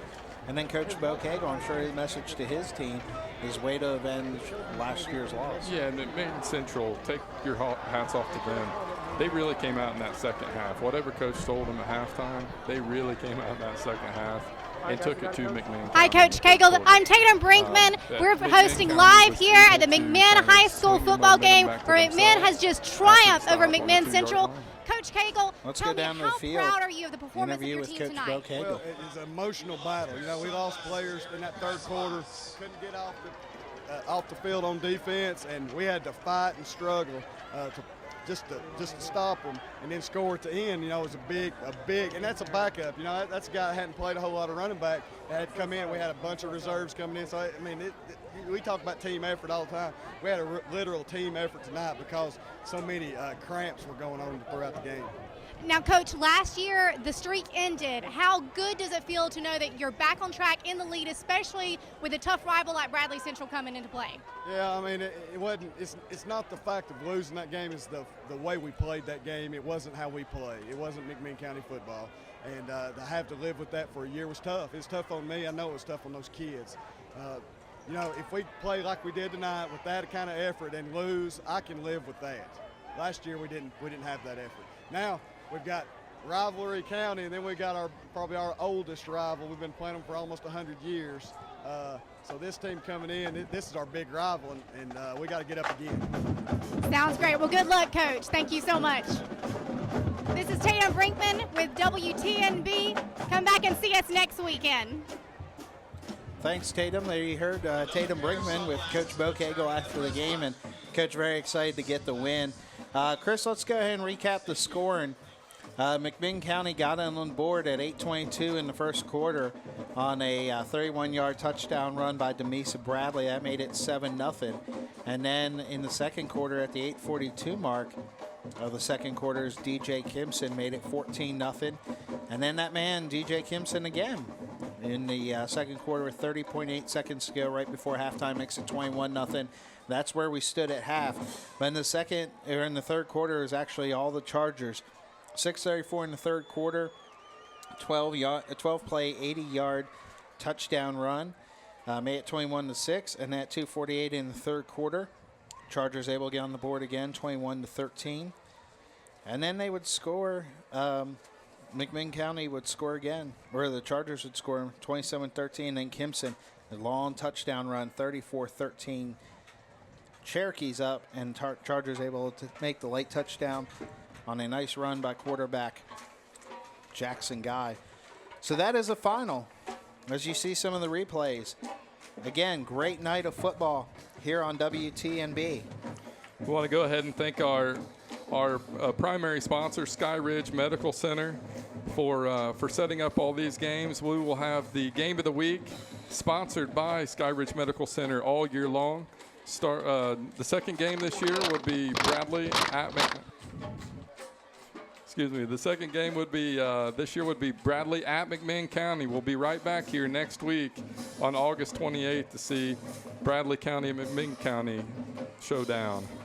So our other sponsors, Logan Thompson Law, Kyle Motors, Tennessee Valley Bone and Joint, and Keystone Solutions. Right, so all year long, make sure you tune in to WTNB as we will bring you the best high school action from around the area. So that'll do it from McMinn County High School. Once again, WTNB's Game of the Week, presented by Sky Ridge Medical Center. It was the McMinn County Cherokees 34, the McMinn County Chargers 20. For Chris Woods, I'm Brian Russell. Thank you very much. See you next week right back here at McMinn County.